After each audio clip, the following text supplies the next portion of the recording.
District Agricultural Society Complex, along with ECA member Britt Cook. My name is Phoenix, and very excited to show off this great event. Britt, so great to have you here along with us. This event, exciting, but there's something more at stake about this event. Absolutely. So this is the last race of the season for our members who are tracking points. To get those points, they need to qualify for the World Finals that are down there in Texas that are in the end of October. So it's just around the corner. Hopefully after today, they can be in the top 60% of their division, and that will qualify them to go all the way down to Texas and do our Canadians proud down there. Boy, that would be exciting. You know, as an equine sport for the entire family, no surprise, Britt, there are a number of athletes from all over the place. For sure. We have all over Alberta here, as well as we have some regulars that come from British Columbia. We've seen riders all the way out from Ontario, so it is a new huge sport in Canada, and we welcome everybody here to our ECA finals. You know, this sport is timed. It is scored accordingly based on different categories, from young guns to pro. Let's just take a quick moment just to explain a little bit that to someone who's unfamiliar with the sport. So the categories that we have, the divisions that we have, are either based on the difficulty, I guess, the rider ability, so intermediate, non-pro, pro rider, or the age of the rider. So today we're going to see intermediates all the way up to pro, and in other divisions that we won't see today, it'll be based on their age categories. We do have a Ride Smart category today that is 55 and over. So anyone who's 55 and over can ride in that Ride Smart division. So that separates people with experience, so it's a fair competition, so everyone can ride at their own rider level.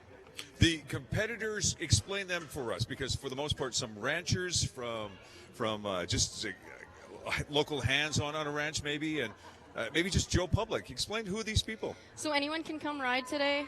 Our sport is a variety of different horses, a variety of different riders. You're going to see people that will run a ranch, people that just like to do it for fun, people who go and compete at even different sporting events. So it is a large group of people that get together, and they bring all different skills together. And this is what you'll see today. So you'll be roping a cow to jump in a post. So you can have any type of discipline here, and they just have to go home and practice it all. Well, that's one thing we'll be explaining to as well, to the course, because it is an obstacle course, but maybe something that if you're thinking, oh, it's like show jumping, this is nothing, Britt, like show jumping. There are so many differences here, and you mentioned it a few moments ago. Some of these obstacles, the viewer is going to look and say, what am I looking at? So we try and simulate some things that you would see on a ranch, but at the end of the day, this is extreme cowboy racing. So that means we're going to take something that they may simulate somewhere else. Maybe they're roping the cow, or they're jumping the jump, or they're going over the bridge. But we take it to a whole new level. That's the extreme part about cowboy racing. Oh, I like that. And these horses as well, too. For the most part, these riders have been with these horses for quite some time. Hopefully, because one of the categories is also ridership. It's knowing that you are with your you're in sync with your horse. Absolutely. So you're also going to get judged on horsemanship. That's how well they communicate together. Okay, let's talk about the leaderboard, because the first event is the intermediate event. Let's look at this. Cody Heins, Joanne Peters, Michelle Grassley, Rick Wickland, and Gina Howard. Who should we be looking for here?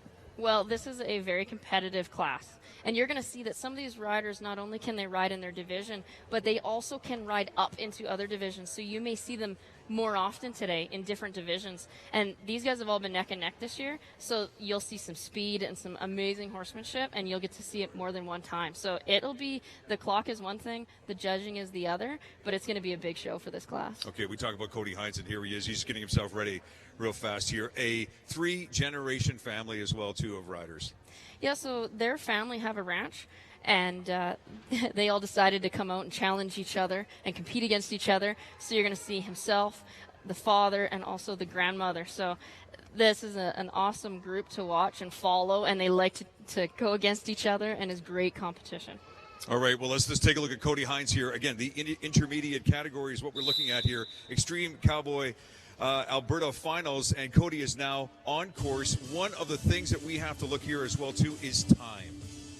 For sure. So they get judged on each of the obstacles, but at the end of the day, you also get huge time points. So you want to do the obstacles well, but you also want to do them as fast as you can. So some of the obstacles, and now that we've got 13 on course, Cody is now going through a couple of them. Maybe explain as we go through each one of these. So the first one that you just saw, they start out every course with a free ride. So that's just like running the racetrack.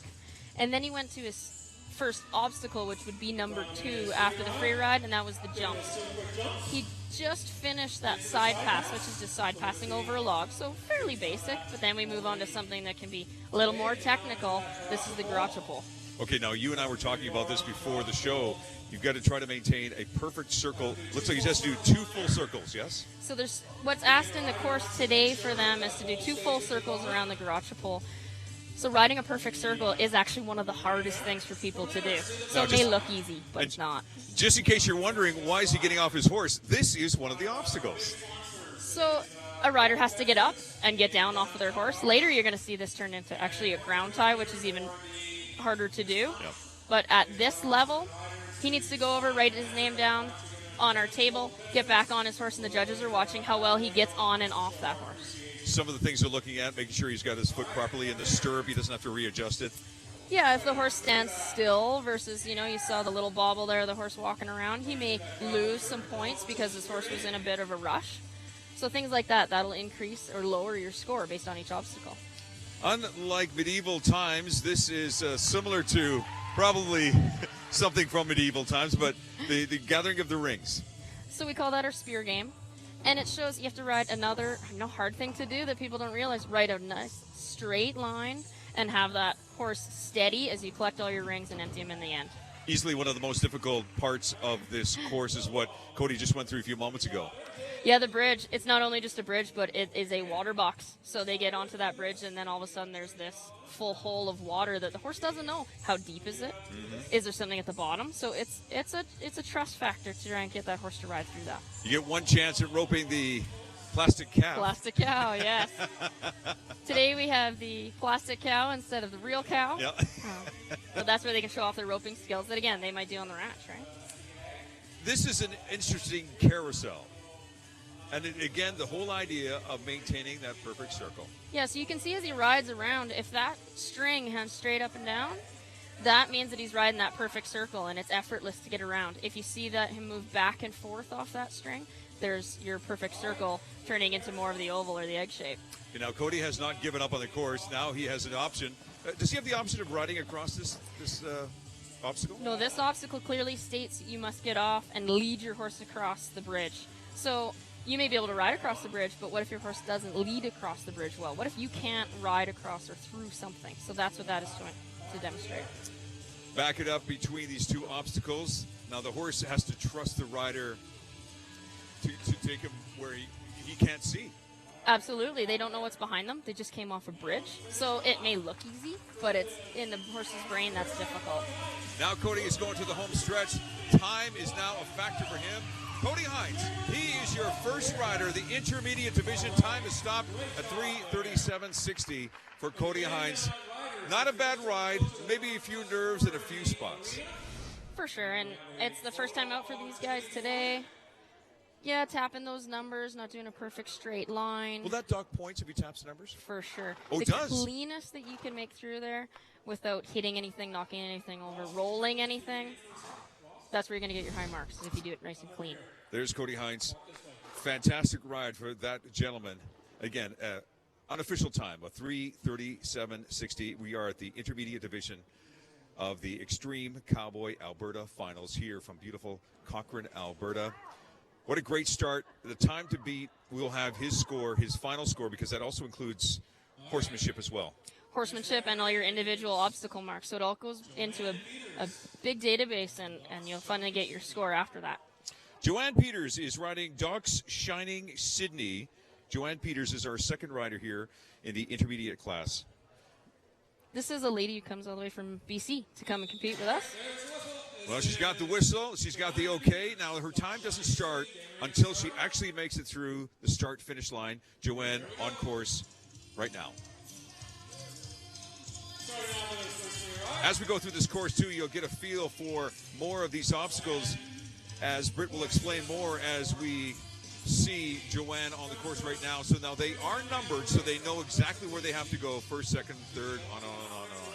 Yeah, you can imagine as you're riding through the course that trying to figure out where you need to go to and what's next, that can be difficult. You're going at a fast pace. So we leave the numbers out there so the riders can at least look around if they need to find out where they need to go next. Not only does that help, but us up here, as announcers or the person on the mic, they can't tell them where to go. The judges can't tell them where they go, but the audience can tell them where to go. So the audience can yell to these riders what their next obstacle will be, and that might be the difference between them getting a fast time, saving a few seconds. So knowing your course is very key. We should also give you a heads up, too. This event is being judged. There are 4 of them on the far side of this arena as well, too. So from our vantage point, we get an interesting view, but the judges as well, they have an elevated view as well, too, so they can see probably a little bit more than some of the bystanders here as well. Yeah, so at least from up above, they can look down onto the course and they can see all those little changes, how the horse is moving, all the little bobbles back and forth on some of the obstacles. So they have a great vantage point from where they're sitting, and they're out of the way, so it's nice and clear for the rider to have the whole arena to work around. Joanne had a handler there holding onto her horse as she signed that piece of paper, but as we get deeper into the divisions, you'll find that there will be no one holding onto the horse. It's the trust that the rider has to have with the horse. Yeah, so there is a ground tie obstacle that we'll see later today, and that's where the handler will go away and the rider will actually have to teach their horse to stand still without a handler to wait for them to get something done. So if you need to go fix the fence. Right, Joanne just missed that second ring, so that she will be penalized for missing that second ring, yes? Yeah, if you complete the whole ring set, get all 3 rings, get them in the end bucket, that's where you could start your marks. As soon as you lose a ring, that's where you start to dock the marks. That water pit is about maybe a couple of feet deep. Yeah, it's at least probably a foot deep. We filled it right up to the top. This is our final, so we got to push these riders. What a challenge for these horses, because you talk about, again, that trust factor. The rider is confident that it's okay, but now it's just convincing that steed underneath. Absolutely. One chance at roping our plastic cow. Have we named the cow? We have not. This is a new cow to us. It's a new cow. This is a new cow just for brought us. in. And later we're actually going to change this up, so not only do they have to rope the cow, but they also have to drag the cow. Ooh. All right, through another part of the section, this is called the carousel, and it's 1 pass or 2 passes around? We've got 2 circles around this carousel. We can change this up throughout the day, different divisions, by making them change direction or go more times. But right now, they've only have to do 2 circles to complete this obstacle. Now, this surface that Joanne is about to take her horse over is something to consider, because the sound is unique to the horse as well, too. That could spook the horse. So to us, we know this is a metal bridge and it's flat and it's on the ground. To the horse, when they step on there with their feet, it makes a clinging sound. They may have shoes on. It might be a different texture on the surface. Those are those things that make it difficult for that horse to judge if it's safe or not, if they should ride over it or not, or be walked over it in this case. Joanne Peters is on course right now. This is the second rider, the intermediate division. Backing up this horse is a challenge, to say the least. Again, there's the trust factor that we talked about, Britt. Yeah, the horse doesn't know what's behind him, but she did a great job there. Well, we'll see what her time is as she just makes her final way around the course. Has to get through the start-finish line. She's moments away. Joanne Peters riding Docks Shining Sydney with a time, an unofficial time, of 358.86. Where did I get that 2 from? She's fast, but she's not that fast. That's right. Here's an example of where you have to have the complete and utter trust in your horse. Again, you can tell that her horse is thinking, are you sure you want me to do this? Are you sure? And that water box, we've used it before, Wow. but we have not put it on top of the other bridge. So all of a sudden, it's a new thing. Beautifully done. Beautifully done. And there she is. And again, her unofficial time, 358.86. Intermediate class for Joanne Peters. She has to be happy with that one. All right, the horse's name is Doc as we move ourselves along to our third competitor in the intermediate division. This is Michelle Grassley. Michelle Grassley. Grassley. What do we know about Michelle? Michelle is another one, actually, the 2 competitors prior to this. These guys are all those ones that are trying to get these points to go down to the Worlds in Texas. So these are high competitors, and if they are lucky, they will be headed down there in just a couple weeks. Well, and there's all the different divisions as well, too, down in Texas as well, too. Same thing, but on a much larger scale. Here we go. She is on course. She's got a fan base here as well, too. Michelle looking for the first obstacles. No doubt these competitors are also watching their previous competitors for some maybe little tips or maybe little hints of what they can do. Yeah, what we do is we tell them what they have to do, but we don't tell them, exactly in what direction or from which side they want to do it from. So they do have to ride their own rides, but at the end of the day, they also have to go to the strengths of their horse. So if they know, like for example, on this side pass, we said they must side pass away from the number. That number that she was just side passed. Right. She did this correctly, but she could have turned around and side passed the other direction for the horse. So you have to ride your course with you and your horse in mind. Beautifully done, too. Same The Garacha example Bowl is the next one. on this Garacha pole. If she decided that she wanted to go the other direction, she could have. So as long as the instructions on the course doesn't say which one you have to do, you can choose it to yourself. So if your horse lopes better to the left than they do to the right, you can do that. Why Garacha Bowl? Where's the name come from? You'll see that overseas. Oh, okay. So that comes from another equine sport. So we've just introduced it into Extreme Cowboy. If they can do it, we can do it. The riders have had a chance to go on this course a couple of times before the final competition, or is it just new to them? This is brand new. So our courses are new to the riders. That day, they may have seen the obstacle before, but we might have changed it, tweaked it a little bit, but they won't see the same course. So this is fresh and new, and they do not get to practice on it the day of. So they come in not doing it. Brand new. Through this area as well, too. Now, these are just noodle doodles that they're going through. But again, you were telling me that when the horse goes through that particular section, that they can be a little intimidated, not knowing if it's an actual wall or just, as I call it, noodle doodle. Yeah. So we can also call it a curtain. Sometimes it actually just looks like a full curtain, like a shower curtain, but we split it up. So again, something that may look like a solid wall to the horse, they need to trust us that it's okay to go through it. Just like it's okay to go through that water box. Yeah, and Doc went through that like butter, because I'll tell you, there's obviously some horsemanship there with Michelle and with Doc. Doc's the one with the 4 legs. Lots of practice. I mean, these guys, they would have been practicing almost every night to get to this competition today to make sure that they get those points, and it takes hours and hours to get that horsemanship together. And roping. Nicely done. How close can the rider get to that obstacle to rope the calf? Yeah, we didn't have a pole out or a designated area, so it's up to them to judge where they need to be for that. But obviously, the further away you get, the higher the degree of difficulty. So if you know you're a good roper and you want to step away from it, you can get those higher points. How'd you do through the carousel? That was a good carousel. It was nice and smooth. She got her 2 circles, and she moved right on to the next. So what you're looking for when they're doing their obstacles, is it smooth? Does it look effortless? Does it look easy? If they make it look easy, they've got good marks. Looked easy from this point of view. She's doing great so far. Up she goes through number 11. Now this one, turn on the beep, beep, beep, back up the horse, and here we go. Let's see how Doc does through this. And this is a nice, tight space, so we've snugged it up a little bit just Beautifully to increase that difficulty. She goes through clean. There you go. Here she goes, and here she comes. Trying to look at her time right now is absolutely fantastic. Here she is, Michelle Grassley on Doc, and loses her hat. She's not going to be penalized for that, is she? No, they do not get penalized on a scale of the race. Unofficial time of 3 minutes, 33 seconds, 3:33.93 for that great rider, that great ride from Michelle on Doc. She has got to be pleased with this. Again, you mentioned it. The flow was fantastic. Look through the ring section, just like butter. Mm-hmm. Yeah, you'll see those nice smooth rings. Luckily, from this vantage point, we can see how straight she was on that.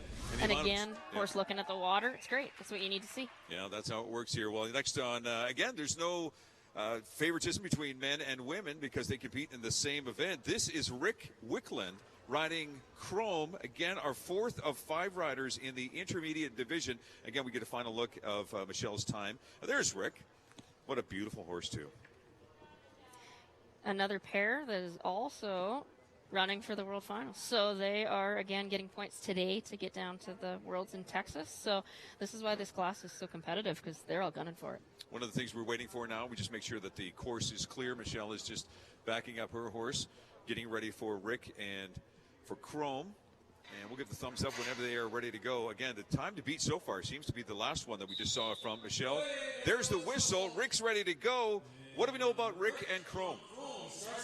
They've been here for a few years, so kind of right from the beginning, and you'll see them every time we put on a race.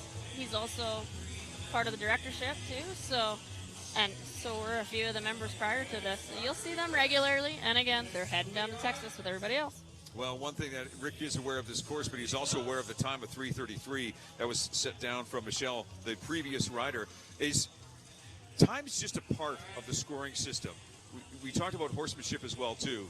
There has to be a symbiotic bond between the horse and the rider throughout this. We've been chatting about it a few times, but again, the least amount of effort that the rider can produce, the better the score.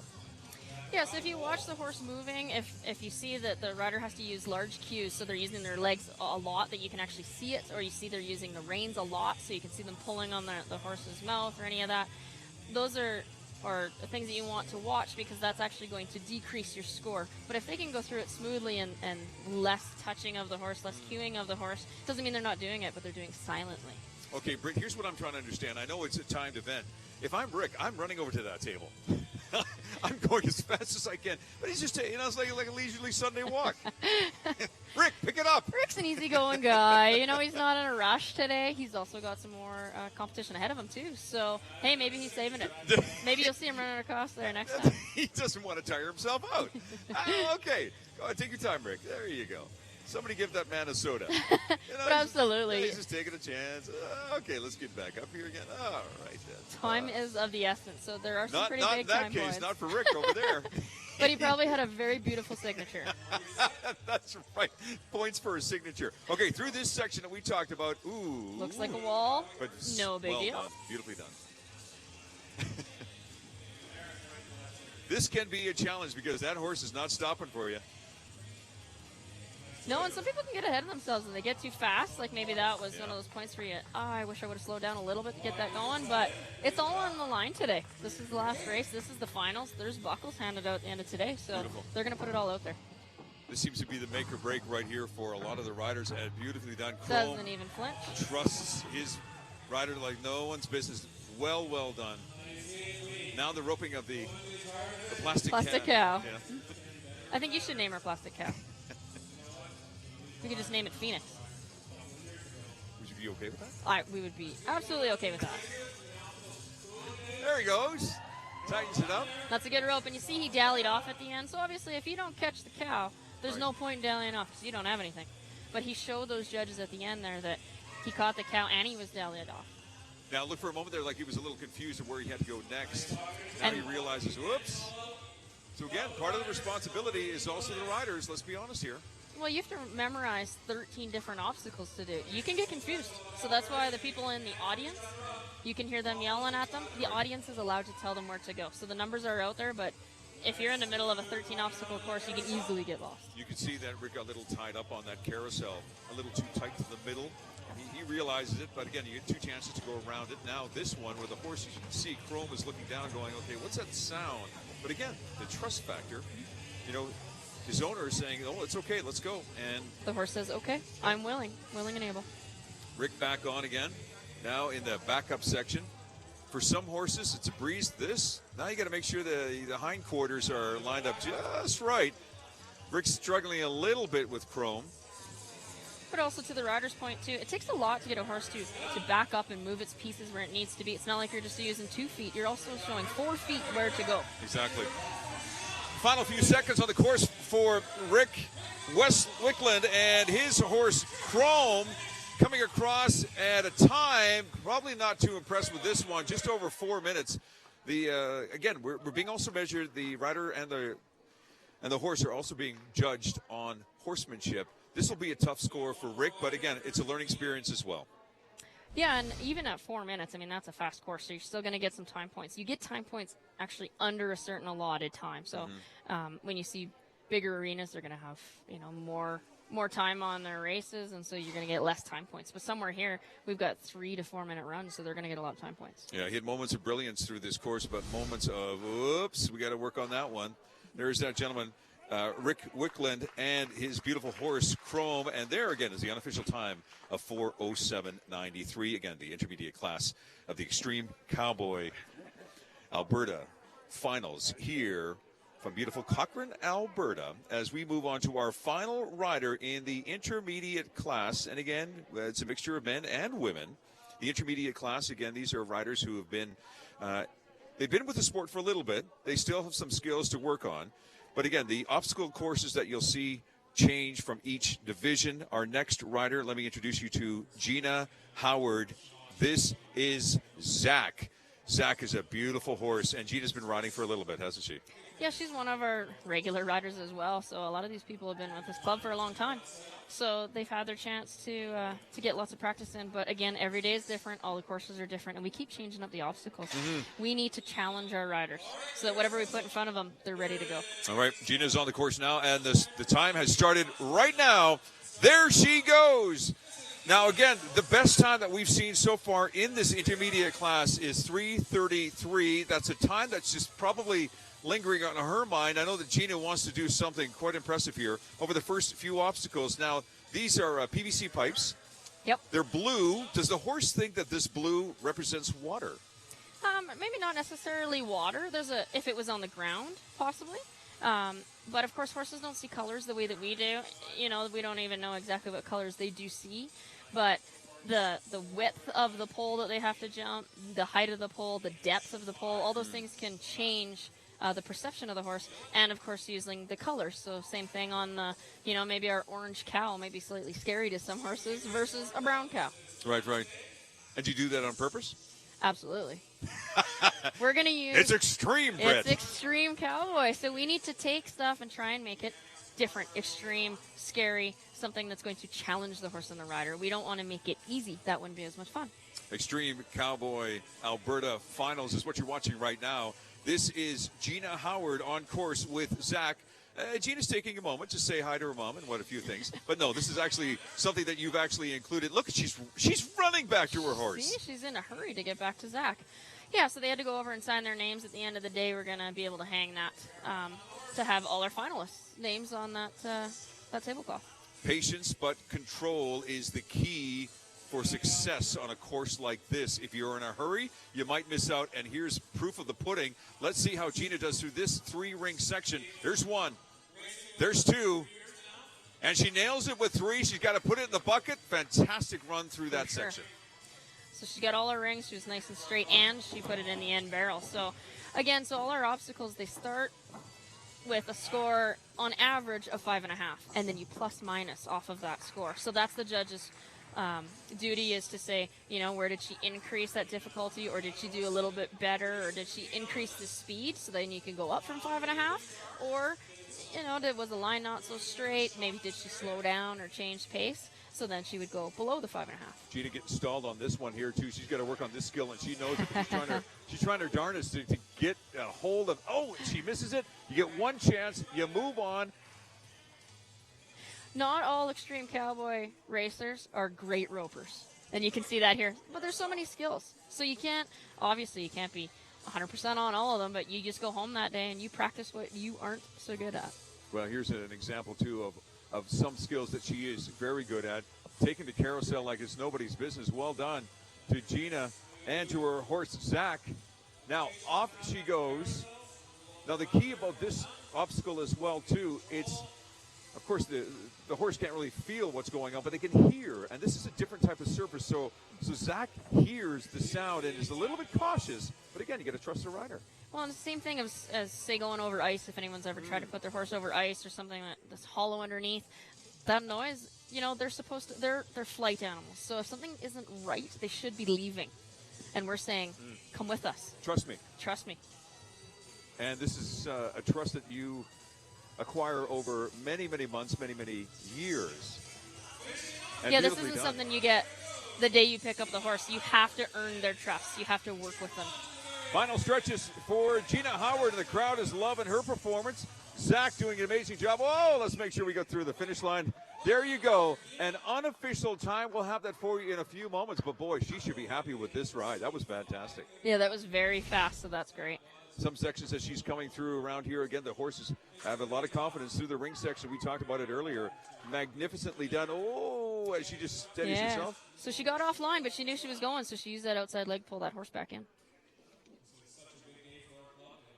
Yeah, beautifully done. Congratulations. Nice Okay, there is the intermediate division, and you get an idea. And there is the proud face of Gina Howard and her horse, Zach. An unofficial time, 3:44.98. And again, as we talked about it as well, too, these are only part of the scores. The other part of the scores are horsemanship.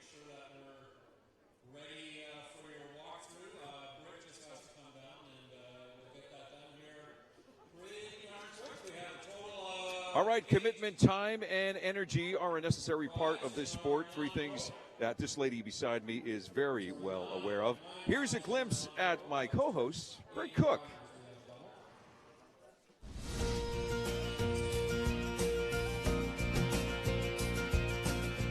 Extreme Cowboy Racing includes 3 parts: obstacles, horsemanship, and speed.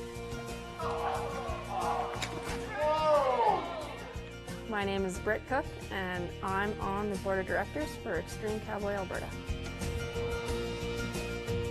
So Extreme Cowboy Racing tries to take the common things that you do out on the ranch or on the farm or day-to-day work and bring them to a scenario that's judged so you can show off the skills between the horse and rider. A common obstacle would be a bridge. So they're judged on how well they approach it, how well the horse and rider work to get over top of it, and then how well they get off and over to the next obstacle. So a gate is something common that people would do out on the ranch. So they have to approach the gate, open and close it, however the judges ask them to do so.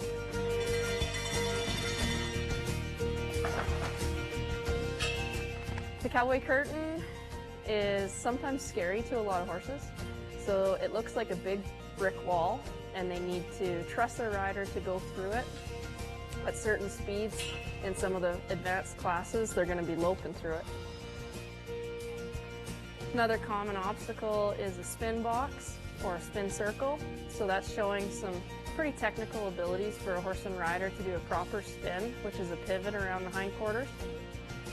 So you can almost be asked to do anything at an Extreme Cowboy race, and the whole idea is to bring something forward that maybe the horse has never seen before, or something that's going to be scary to them.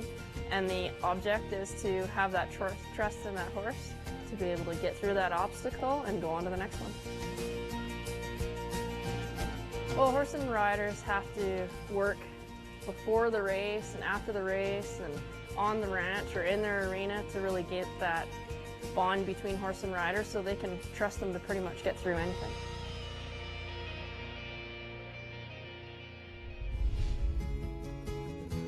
So there's different divisions based on either rider ability, age, or horse ability, or horse age. So everyone can compete against a similar type competitor. So it's not extremely advanced people against extremely young people, and vice versa in different categories. So everyone has a fair chance to go out and compete. And it's not breed specific, so any horse can come as long as they're in a Western or Australian type stock, then they're allowed to come and play. They've been doing it for years down in the States, and we hope someday that our competitors will have a good showing down at the Worlds in Texas, and that's why we brought it into Alberta and got it going. Extreme Cowboy Alberta also offers things like play days or clinics or different events that people can come out and test out how their horse does on obstacles, maybe learn some horsemanship skills from some great clinicians, and just have a good time and meet lots of people and see if they want to race someday.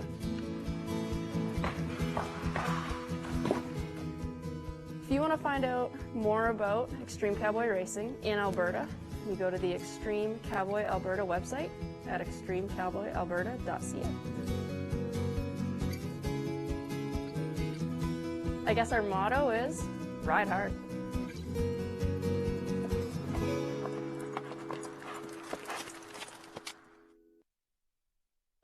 YCOM Solutions, a proud supporter of the Chasing Limits series and Alberta Amateur Sports.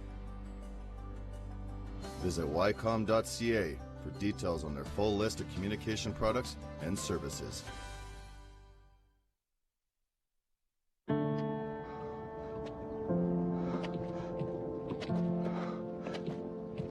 I'm not special. Cancer happens to people all the time.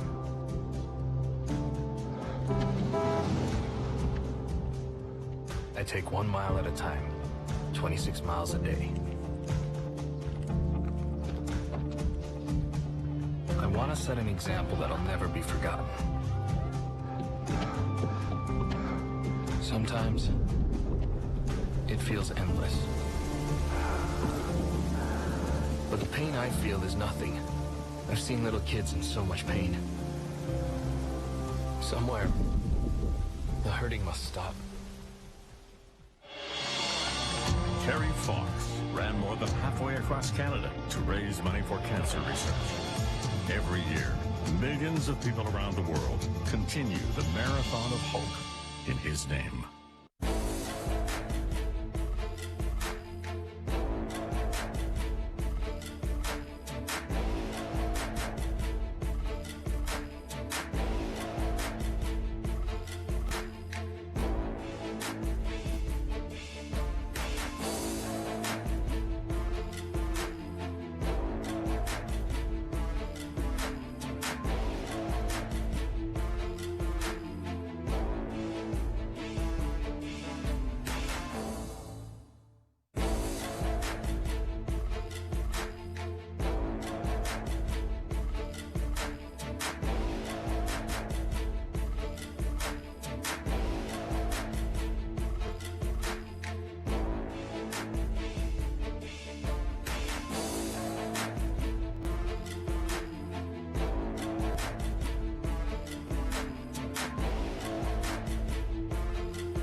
For Sir George Etienne Cartier, the work of uniting Canada was as vast as the country itself. First, he won over Quebec. Union is the only way forward. No, Monsieur Cartier. Confederation will cost French Canadians their nationality. Monsieur, together we will form a political nationality, independent of our origins. Diversity will be Canada's strength. Then he fought for Manitoba. The Northwest has formed a government under Louis Riel. We will not join Confederation unless our rights are respected. So you want a new province? Then you'll have it. There will be a place for your people in Canada. He envisioned a country from Atlantic to Pacific. British Columbia won't even think of joining Canada without a wagon road through the Rockies. Ask for a railway. We are building a country, after all. Bold as a lion, Confederation could not have happened but for him. Du Canada, son pays, ses amours.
Okay.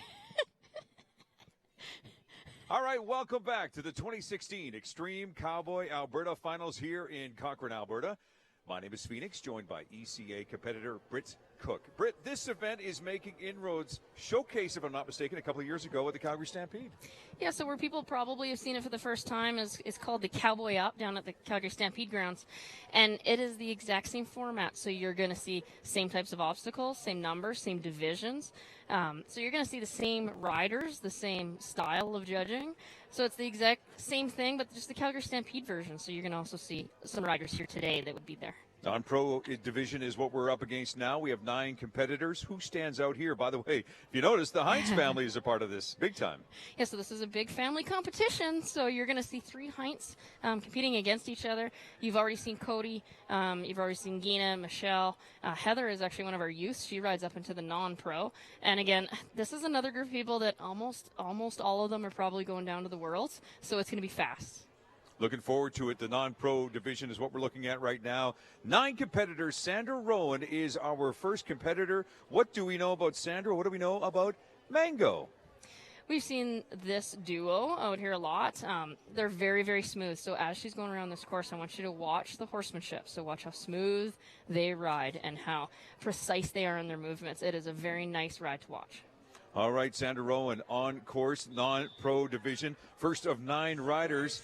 And here she goes again. Her time starts when she comes across the start-finish line, which begins right now. Time is half or part of the score, and horsemanship is the other portion of the score. Walk us through this, because I know, Britt, the course has been changed slightly. Starting off with, she's going in a different direction than the previous category, the intermediate. But now she has to rope this orange calf. The Phoenix cow. The Phoenix, thank you. And she's got to pull it? Yeah, so we've changed it up a little bit. Again, we're going up in divisions, so the difficulty now has increased. So we expect a little more out of them. So she's going to face up to that cow now that she's actually roped it. Okay. And then she's going to drag it. So, how far? Again, a horse length. So okay. It's specific to be a horse length. So, again, something you might see out on the ranch, but again, this is an orange cow. Might look a little bit scary, but she did a great job at that one. Well, it's scary for the horse. Absolutely. That's the key. And we talked about the colors of this course as well, too. Let's keep in mind, it's not just black and white. Now we have oranges and reds and blues and greens. And, of course, this is a familiar section as well, too. Trying to lasso all of these rings. She missed on the first, gets the second cleanly, and the third one cleanly, but she will be docked on that score. Yeah, she'll lose some points on that first ring, but the rest of it was nice and smooth. Sandra Rowan on the course right now through a section, noodle section, if you will. That ball is there for a reason. Yeah, so to make things a little bit more difficult, we may set them up so that they can actually falter at some of their obstacles. So we put the ball there just to put a big obstacle in the way, so to speak. Now, wait a minute. There's 2 people riding that horse. Explain that one to us, Brent. So this is called doubling. So say you got to go pick up your friend. Guess what? Get on the back. So this is what we're doing. We picked him up. She's going to ride over that bridge, tell him to get off, and away she goes. Now, this has been prearranged, obviously. She knows it's about to happen. Maybe the horse, maybe not so much. But, again, this is the carousel. That's familiar to the intermediate section as well, too. Nothing changes. It's the same idea. Is it 3 times around now? No, they're only still doing 2. But as you can see, as we go up in these divisions, I mean, she made that look quite effortless, right? So nice and smooth, even circles. So she's done a lot of circle work at home.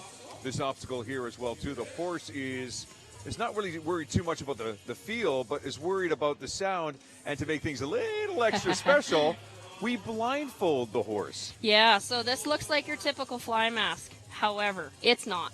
This is actually a blindfold. So we've turned this fly mask into a blindfold. So not only do they have to get on this bridge that may sound funny and sound hollow and maybe scary. Elevation change. And it's changed, but now they're doing it blindfolded. So again, huge trust. And we have to say, we have not done this yet this year. This is brand new. You can see the horse reacting to the sound of the crowd. Again, the sounds are so key to how this horse performs, and magnificently done. Yeah, and what you have to remember is that we do a lot of visual. Horses do a lot of feel and a lot of sound.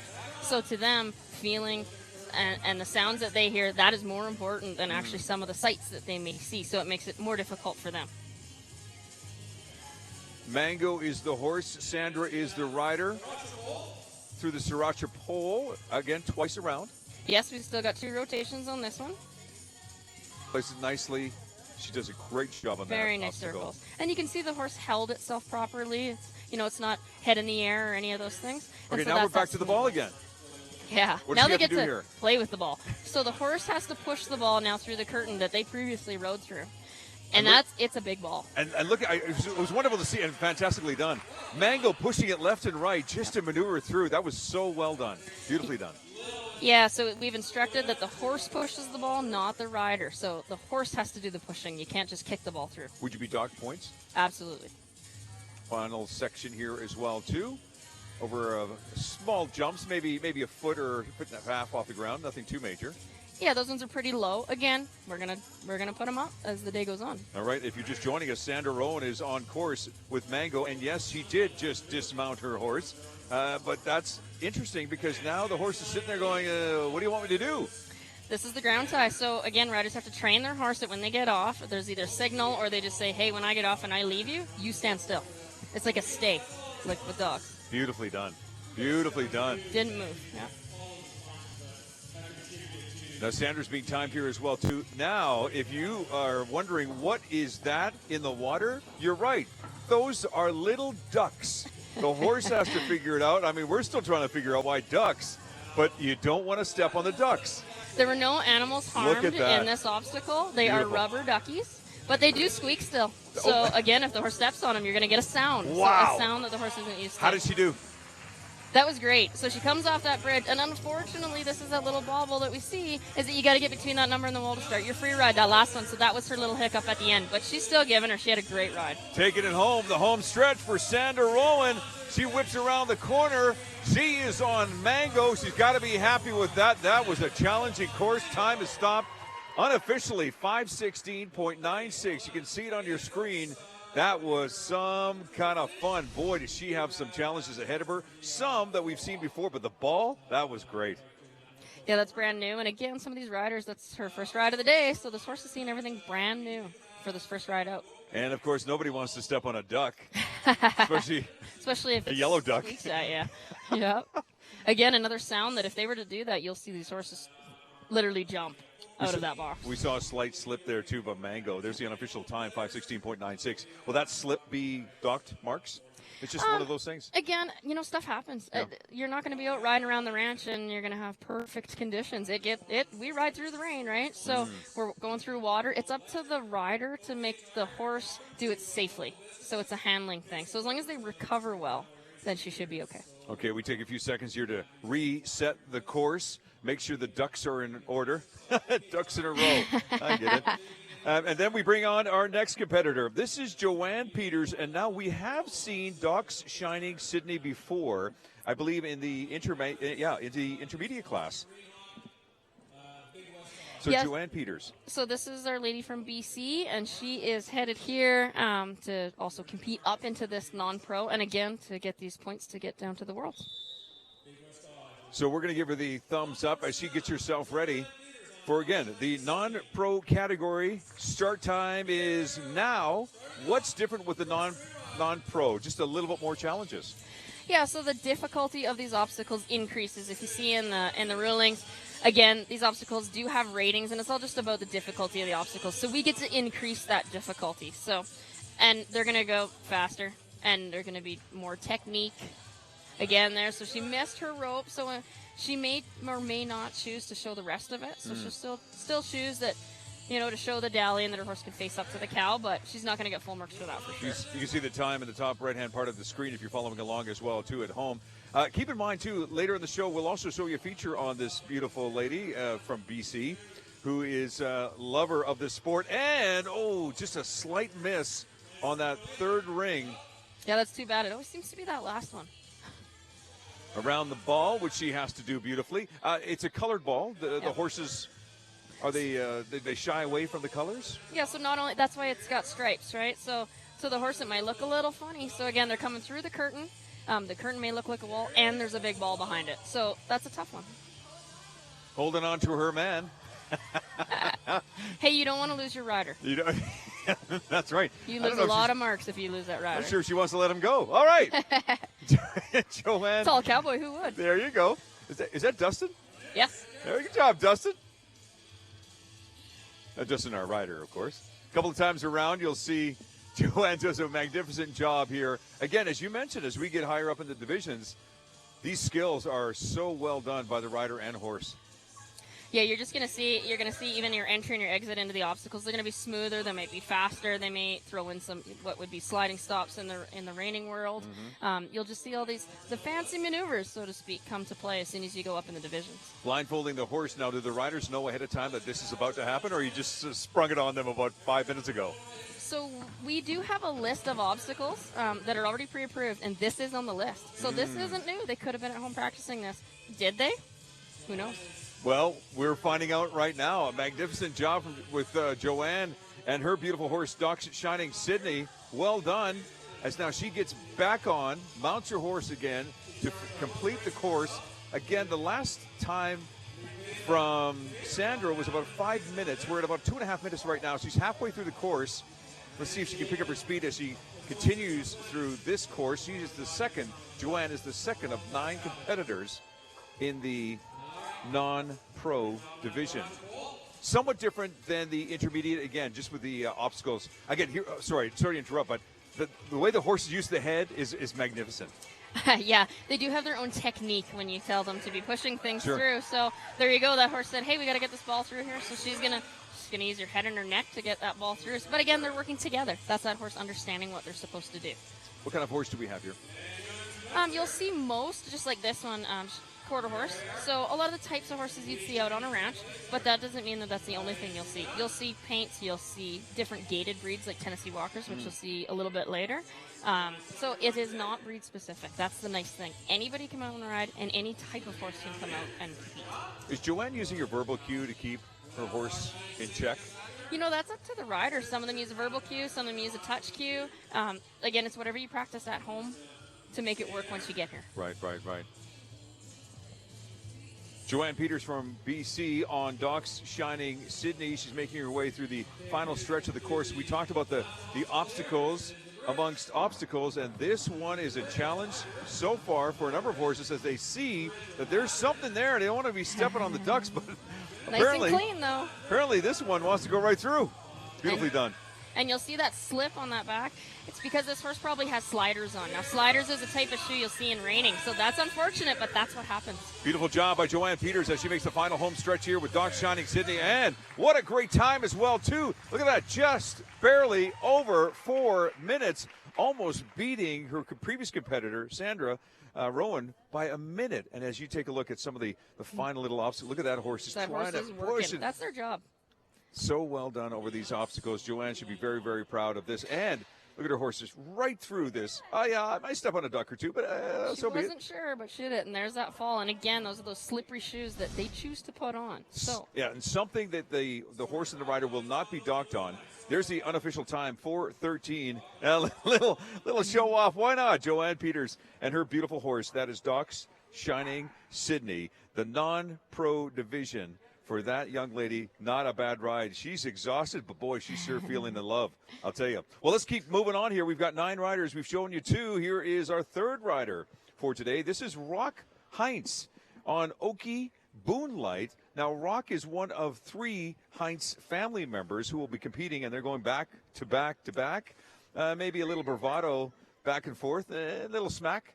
Maybe thrown back and forth, yeah. For sure. You'll see these guys, they'll cheer each other on, and then they'll, give them the breaks after because they beat them. But that's the competition. It's fun. They like to cheer each other on. That's what makes everybody better. And you'll see some big speed out of these guys. So you're going to see that clock ticking away, and they are watching it for sure. All right. Well, there you go. Rock's got the okie dokie. First of the Heins to take off here on the course. Beautiful day here in Cochrane, Alberta. Thank you very much for joining us for this great competition. Extreme Cowboy Alberta Finals. And Rock has got the thumbs up. He's ready to go anytime. We've given him the thumbs up. The course is clear. Anytime you're ready, Rock, let's do this. That's a beautiful horse he has, too. Much larger than some of the other ones we've seen. The last one was a quarter horse. Yeah, and again, these guys will have quarter horses, too. They've got their ranch down in High River, and they do also a lot of breeding, so they're probably right from their own stock. You can see how he's getting around his free ride. He's already getting set up to rope that cow. This guy has roped a lot. Obviously, he's getting ready to go. And he makes the catch, yeah. And he had a little bit of a bobble on that rope, but still he's going to show that he can face up to it, get it done. Even though he pulled the calf backwards, it's still okay? You know, you may not get as good a score as the person who does that perfect and gets the rope exact, but he still showed all the elements that were asked of the obstacle, so he'll still get a good score on that. We talk about the rings and why this is important, especially in ranch life. Why is this important? It's a steady hand. So as you're riding your horse, you can also use that other hand for other things. One would be roping, another one would be grabbing something off the fence post. If you need to carry a slicker or your coffee mug, whatever you need to do, that steady hand as your horse is doing something else, that is what you're going to get those points for. He finds himself a rider. Dustin holding on strong. And he will not hold back on this. Beautifully done. Now, again, we talk about this obstacle. It's the sound that can intimidate the horse. Dustin is off. And rock around the corner. And headed right onto that carousel. And he picks it up. Again, if he comes in at a faster pace, you're going to get higher points. Got held up a little bit, changes direction. Yeah, and he did that by choice. Again, there was not a specific direction that they needed to do, but he wanted to turn himself around and go in a different direction. So he has that choice to do that. I find this fascinating that the horse can see what's in front of him, but then all of a sudden you put the blinders on. Does the horse forget? You got to remember, a horse has to be cautious about where they're going. You know, they usually have a leader that's what's telling the rest of the group, the rest of the herd what to do. Yeah. So again, he's going, I don't know if is this leader, are they telling me the right thing? And yes. I can't see anything. This is new. This is odd. So is the rider just reassuring the horse right now? Yes. Difficult times here for Rock right now, although you can sort of hear him talking to his horse right now, just saying, okay, steady, steady. This is Oki Boonlight having a bit of an issue. If Rock cannot get his horse over this obstacle, does he have a time limit to get over this obstacle, or what happens next? Yeah, so that whistle that you just heard, that's the judges. So they'll, if they're not forward motion within the 30 seconds, they'll just whistle them on. So they'll say, move on. Okay. Let's get going. And then, of course, you'll be docked for this one then. Yeah, so again, he's still going to get probably some part marks for it. Sure. Because he at least got to it. He may have approached it. The horse, got the mask on. So those are those little pieces. But that's as far as he'll get in the rest of that obstacle. Something he needs to work on with his horse if he wants to continue on to higher ranks as well. Yep, that's one thing that maybe they didn't practice at home, or maybe they didn't. Today's a different day. But again, you can come out here to a different course and go, well, I got to go home and practice that tomorrow. And that's how you get down to the Worlds, and that's how you bring home buckles. Yeah. Here's the ball portion of the competition.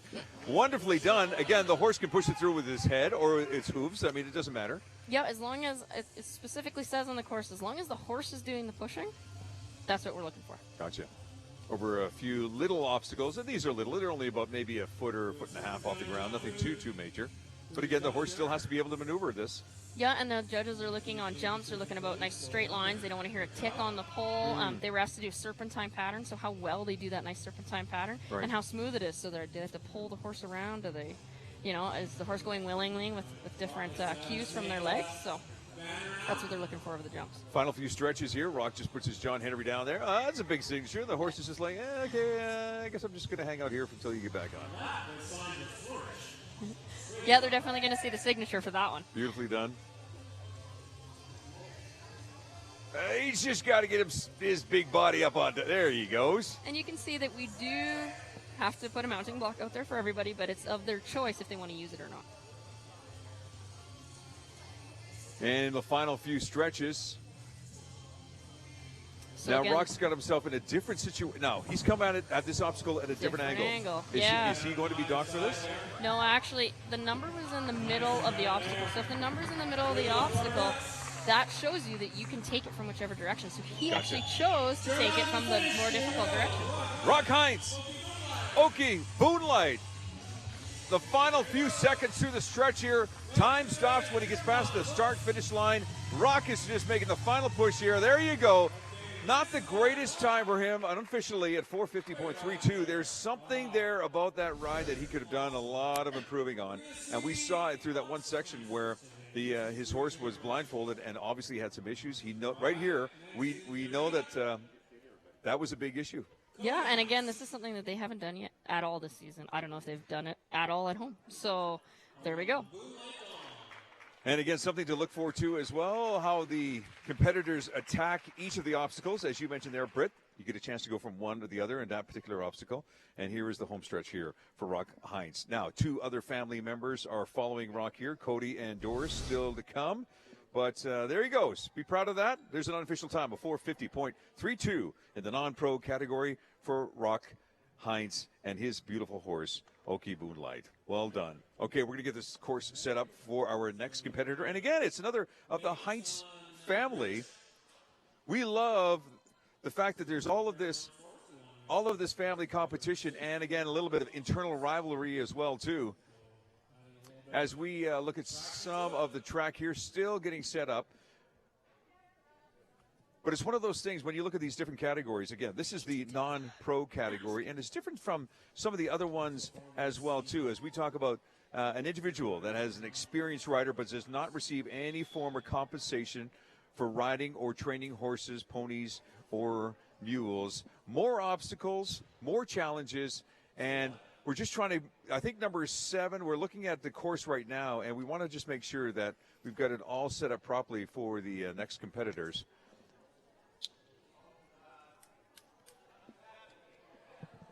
Yeah, we just noticed here that there was one particular section that needed adjustment. We're just taking care of that right now for you. What do we know about this young man, Cody Heins? So again, another one of those family members that you're going to see. So Rock just rode, and then following this, he's actually going to have Doris to follow him.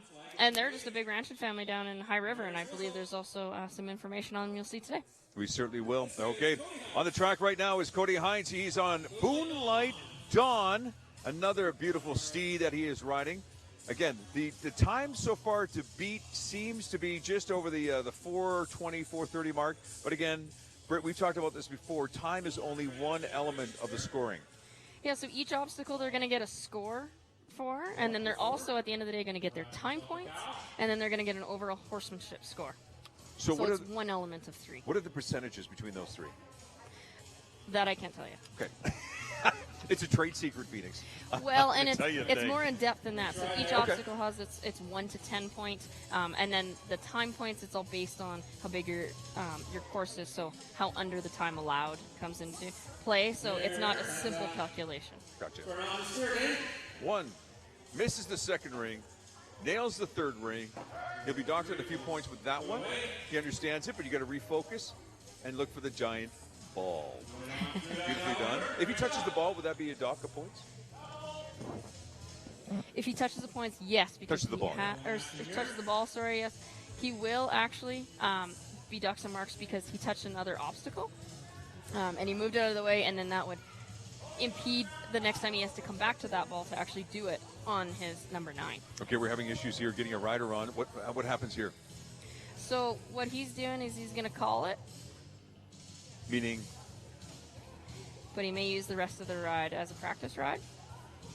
What do you mean by calling? So if you go over or do another obstacle that you haven't done yet, so what he did was he jumped the one log at the end. So if he jumps that and he hasn't done those jumps yet, he's actually off course. So what he actually did was he went to another obstacle, and then he went on to picking up his rider. So he went out of order. So the rest of this will just be practice run for him. So there'll be no time on this one? No score? Exactly. So he's basically disqualified from this run? From this run, but he has more runs to come later. Understand here. Okay, Cody Heins on Moonlight Dawn right now. As Britt mentioned, he's just on a practice ride right now. But you know what? Take advantage of it. You're here. Why not? For sure, if he has to come back and do another run, he may as well use practice, right? Yep. He may be on a different horse, but as a rider, he can still ride through the rest of those pieces. Sure. And then he can focus on his next run. You cannot see anything. I mean, your horse is totally blindfolded at this point. Yeah, so usually these are fly masks. They can actually see through, so people from home may think, oh, that's a typical fly mask, but it's not. We've covered the inside of this fly mask, so it's a full blindfold. Beautifully done through that obstacle. A little unfortunate for Cody so far. I mean, that one section where he could not get his rider on. I mean, the rider could probably just try to jump on the horse, but at the same time, though, you want to make sure the horse is close enough to you. Yeah, and that's where he had to get on safely. He had to set up to get that rider on, yeah. But his big fault before that was actually doing part of those jumps that he didn't need to do that yet, so that's where he came out of order. So definitely a major part of the responsibility lies in the horse. In the rider as well, too, to make sure his horse is in position. To be in position and then, to do all your course in the right order. 4 judges are also looking over this, judging on horsemanship as we go to the big bouncing ball section. And this is where the head of the horse has to maneuver that ball through the noodles. Through that noodle curtain, yep. Beautifully done. And so now he's on to his jumps. Because he did that jump before, that's where he took himself out of order. But again, now he's just practicing through. He's got it. Again, he's going to be going down to the Worlds. He's got to get this practice in, too. Absolutely. So it's not a lost day. And this is where you have to maintain your focus. You realize that, you know what, shoot, it's not exactly the way I wanted it to go. But at the same time, though, I've got to focus here. Okay, what's he doing with the ropes on the horse's leg? Okay, so for a ground tie, some people are a little worried their horse is going to leave. So what we call these, this go would visit be called, some of the other horses? Absolutely. They're going to head toward, I'm leaving. So what he did was he chose to use hobbles. So and that's legal. The hobbles, it is legal. Okay. Yeah. So that's why he had that rope carried with him the whole time. He planned to do that. And if that's what he has to do to get that job done, that's why he's using them. Boy, that would be frustrating if your horse decided to go visit someone while you need that horse. You really do want to end the day with your horse rather than walking home. Well, Moonlight Dawn is now going after this section. The ducks there are ducks in there. Those are literally rubber ducks. And let's be honest here, too, the horse doesn't even know how deep that section is, but magnificently done by Moonlight Dawn. Taking it home, Cody Heins, right through the start and finish line. There we go. Not something that he was expecting. It was one bobble through the course. 5:05 is his unofficial time. Through parts of the section, there was some frustration along the way, missing the roping, missing this middle ring as well, too. And, of course, we saw where he was even having trouble getting his passenger on board. There we go, just a little... again, it's a learning experience. It happens. Yeah, and you just, the best horse people, I don't want to say horsemen, because it's men and women here, You're but right. The best horse people, you've got to have those days where it wasn't the best day. But you move on, you ride on, you go home, you practice. That's where you're going to become more of a world champion or an overall champion rather than just the daily winner. Unofficial time for Cody Heins, 5:05.46 in the non-pro category. Hey, this is horse Moonlight Dawn is like, okay, let's do it again. And again, the horse doesn't know it was any different, so he still thinks he had a good day. All right, we talked about all the Heins family. Here is the third Heins, if you will. Look at this lovely Doris Heins, who's riding happy. Oh. Yeah, and we even have a song for her. Do you really? The happy dance for Doris. It's the happy song. All right, what do we know about Doris? So another part of this family that all ranch down in High River. Don't mess with Doris. No, I mean, she knows a lot, and she is an avid horsewoman. You're going to see some awesome riding out of her. Think about where else can you get your family together and compete in the same event. Come on, Doris. Let's show us what you can do.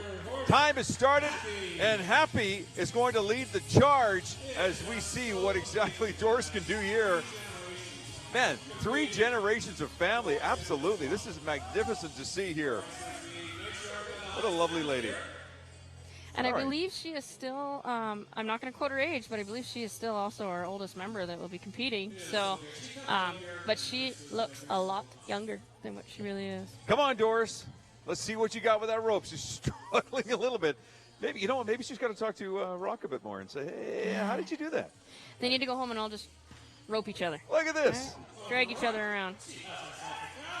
Yeah, let's see if she can hold on to that cow now. Now she's got to move it back at least a horse length. You can see she's flipping the end of that so that she can actually get on that second horn, but she just didn't get it. So she's gonna change up a little bit. She's gonna show that she can still drag that cow. Yeah, we don't want to be doing any cow tipping here. Cow dragging is what she's looking for. Give us a lip. Do you think is it enough? She just doesn't want to lose that grip on those horns. No, she still wants to show that she can get onto it, that the horse can face up to it, that she can drag. And there's where she's gonna lose that because she didn't get both horns in that rope. Yeah. All right, but she did what she could. Yeah, she pushes forward. She understands that. Okay, here we go. We're in the medieval section. trying to get all of these rings, stumbles on the first, gets the second, and stumbles on the third. Well, one of the three ain't bad. She will be docked for that one, but still a great attempt.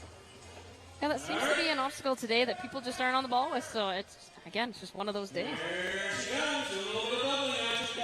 But she's doing herself a magnificent, setting an amazing example for the family, saying, look, you know what? Kids, I can do this. Mm-hmm. All right. You want to go out with Grandma and go to the sport at the same time? Absolutely. Oh, just misses there, trying to get her rider on. Come on, Doris. Oh, she's getting advice from the crowd as well, too, what to do. I don't think at this point Doris is really listening to anybody, but just there she goes. You see the horse is a little bit interested in who's maybe on his back, and that's probably why when he tried to get on, the horse was shimmying away. Yeah. But they're getting it done. They just slow down a little bit, and they'll still get across that bridge. You have 30 seconds to get some forward movement. So as long as you're going through the obstacle, you can still complete that obstacle and get your points. But if you just get in a stall, that moment where nothing's really happening, you're not moving forward, then the judges will whistle you off. The competitive spirit of this young lady, Doris Heins, who is on Happy, she just must be just loving this. They do. They come out and they compete really hard together, and at the end of the day, they all go home together and laugh about each other's ride and cheer each other on. So why can't you be? I mean, remember when Cody got on that horse and couldn't get the rider? Well, I got it. Way to go, Mom. Tough moment for any horse. I noticed that also the rider is keeping the head of the horse down low. Yeah, I mean, again, maybe there's some different style. Maybe that's how they practice it at home. Maybe they want them to maybe smell that object that they're going through because they've lost the sight of this, of the horse as one of the senses. So they may just be kind of reassuring that horse that they can check out what they're stepping over. It's okay, trust me. So when she took the blindfold off the horse, she put it nicely on the pole there. Could you just toss it off to the side, or is that what you're being judged on as well? Well, they ask you to, take that mask, put it on the horse, put it back on the pole. So again, little things in between. Those might be those tiny little part marks, but at the end of the day, maybe that tiny little part mark is what takes you out of the buckle. So far, Doris is doing magnificently on this course as she goes through this section. Again, trying two passes. Got to make sure that pole goes over the green pole. She does it. Struggles a little bit, though. And there's those sides of those circles, so it needs to be a nice tight circle. Mm-hmm. And if you start to go away from your circle when you're getting close to that handle, that's where you might take that post down. So even circles is the key. I hear some advice being thrown out there by the no doubt that's a family by the member. Audience. Yeah. All right, let's push this ball through, and beautifully done by Happy. Yeah, no hesitation on that one. Doris Heins is on course right now. She is in the intermediate or the non-pro division, pardon me. And you'll also see her up in the next one in the Ride Smart. Beautifully done. Number of obstacles. Again, the higher the divisions, the more challenging the obstacles. And so far, Happy is just happy. Having a happy little run here and just moving through. And then we'll see them again also in that Ride Smart. All right, let's see what she does here with Happy. And stay. If you have a dog, you'd probably just say stay. But with a horse, a little different in the horse world. Yeah. So you'll see that she chose to drop a rein. That doesn't mean that you have to do that. But there could be, if your horse walked away, they could step on the rein. So, there's a little bit of differences between the riders and how they do that obstacle. But as long as the horse doesn't move, it won't be a safety issue. Looking forward to it. Controlled manner is what Doris is trying to do. This is interesting. I believe she's. Oh, I see. She look at this smarty pants here. She's a smart lady. You got to get up on that horse somehow. She's found a way to cleverly do it. Boy, I'll tell you, I give her points for that. We're all sitting here wondering, what is she doing? Well, now we know. She's showing us. Taking control of Happy. Probably one of the most difficult obstacles is right here. The horse has to not only trust the rider to guide them, but also to trust them to go through them. Oh, let's have a little drink. Share some water with the ducks. Beautifully done. Look at that. Well done. Yep, comes off that beautifully. Go. Wow. Crowd appreciates that. That was wonderfully done. Again, she is part of the Heins family. That is Doris Heins. Sure, the horse is happy. No doubt on our minds that she's pretty happy herself, too. There's a big smile on her face. Wow. What a great job by that beautiful lady. Look at that. Fantastic. Showing some of her family members how it's done. Maybe showing up a little bit. Now, she had a few stumbles along the way here, with the one horn. But you know what? She just kept pressing forward. Yeah, she struggled a little bit, but let me tell you, how many folks do you know who are Doris's age getting out and doing what we're seeing today? I only know one. One here today. Come on, eh? Yeah. Little struggles here and there, but she got past that. You know what? For the most part, she did a great job. Doris, she's moved herself on, but there's her unofficial time. 6:20.09. Non-pro category is what you're watching right now. We have 9 competitors in this category. So far, we've had 5. We come up with competitor number 6. This is Michelle Grassley. Michelle Grassley riding Doc. Now, we saw Michelle earlier in the intermediate division. Yeah, so again, she's chosen to ride up into that next division. So she's qualifying herself as the intermediate, but then she has the option to ride up into the non-pros to do some more runs. So why not? If you think you can do it, you want to challenge yourself, ride up and ride throughout the day. All right, we got the whistle blowing. That gives the indication to the rider and to the horse. It's time to go through the start-finish line. The time, as you can see, indicated on the right-hand side of your screen. We'll keep a close watch on the time, but we'll also keep a close watch on Michelle and her steed, Doc, through this obstacle course. A little bit more challenging than the intermediate, as we've seen. Starting with this obstacle, Britt, not only do you have to lasso this calf, but you've also got to move it at least a half a horse or a full horse length, just to indicate that, look, I've got control of this, yes? Yeah, and if you were out on the ranch and you need to be, in that header position where you actually need to pull the front of that cow, and then someone was coming in to heel that cow, that's your position that you're kind of mocking or simulating in this obstacle. Well, she missed that one. Hopefully she can't call a mulligan on this one, but she's going to try her best to go through the rings clean, and so far, so good. Beautifully That's how you done. do the ring game. Through the noodle section, past the ball, which is beautiful. Now just setting herself up for the next obstacle, which is picking up a rider.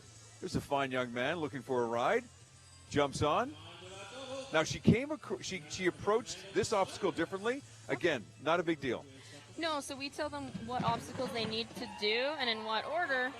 How they get from point A to point B is up to them, as long as they don't do other obstacles in between. Gotcha. And you can be docked for that as well. Yeah, so in the previous run there, when he actually did a portion of an obstacle. If you run through in a clear space, you're okay, but if you actually go over an obstacle, say a jump, and then you take that out of order, that's where you can essentially disqualify yourself from that class. For the most part, we've seen a few horses that were a little skittish through this section where you completely blindfold the horse, but for the most part, these horses seem to be handling it well, and kudos to the riders. They've obviously been training these horses because they know that this could be a part of the competition as well. It could be, and throughout the year, we try and change up our obstacles, and we try and make things more difficult and challenging because we want them to face anything and at least have that good horsemanship that's going to get them through it. Doc brilliantly goes over that obstacle. Well done. As Michelle jumps back on again, foot in the stirrup, throws herself over top. Now to the next obstacle. Again, we're looking at about 2:20 right now. She's trying to at least get to a time of about 4.5 minutes. And again, we're halfway there. Now a nice tight turn around this pole, and so far doing a great job. Yeah, and you can see how she goes out to the end of that circle, and that's the same thing we saw in those previous runs, that if you get too far out, you're going to lose your circle. So you need to center your circle around the center of the pole, not the end of the pole. Now after the big ball, watch that horse's head. This is magnificent when you just see it in action. Look at this. A little bit more to the left, a little bit more to the right, a little bit more to the right, and push, push, push, push, push. There you go.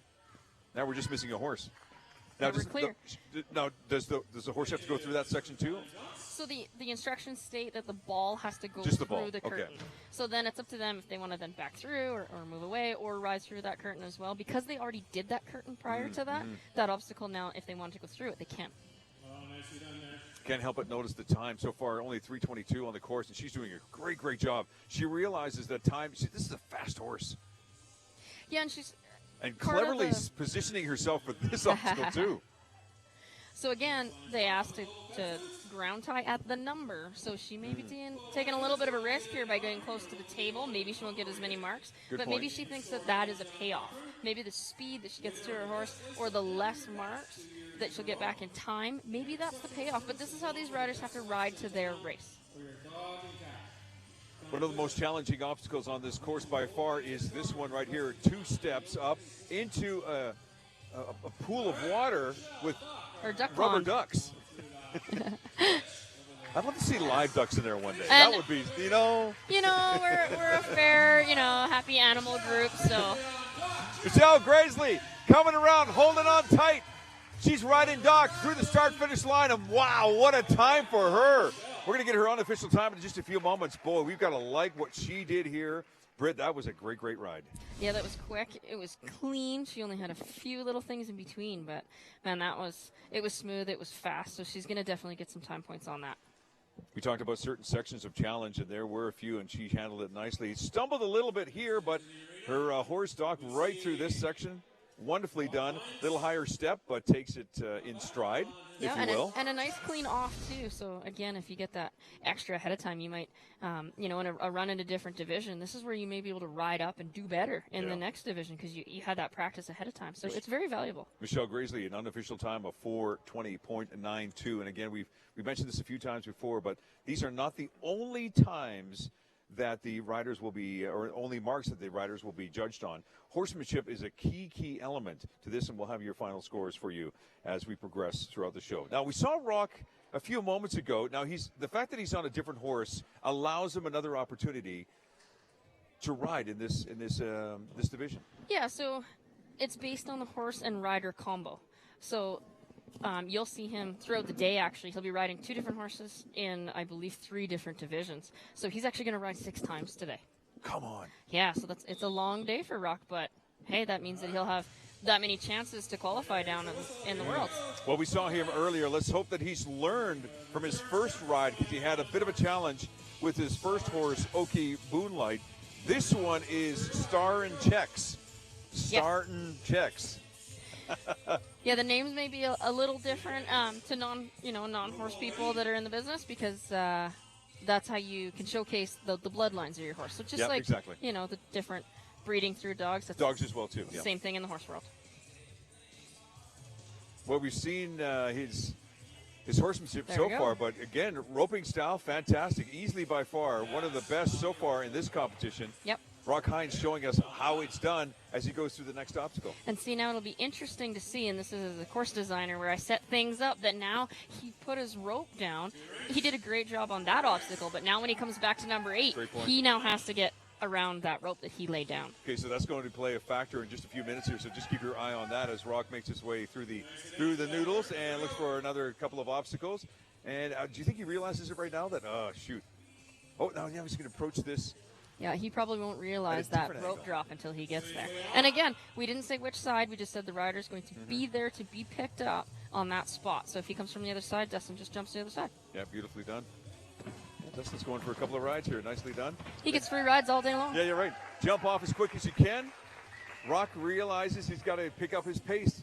He's learned already. He's been on this course once before with a previous horse, and so now he's trying it with this one. Do you think he would have the stronger horse in the first ride or the stronger horse in the second ride? As an order of go, though, we do the order goes ahead of time. So he doesn't get choice of which horse he gets to ride first. So those are already predetermined. So, he might just get lucky and have his good horse first or last or which way he wants it. But it's not up to him. Well, so far it seems that Startin' Checks is doing great job for him now. This is the point.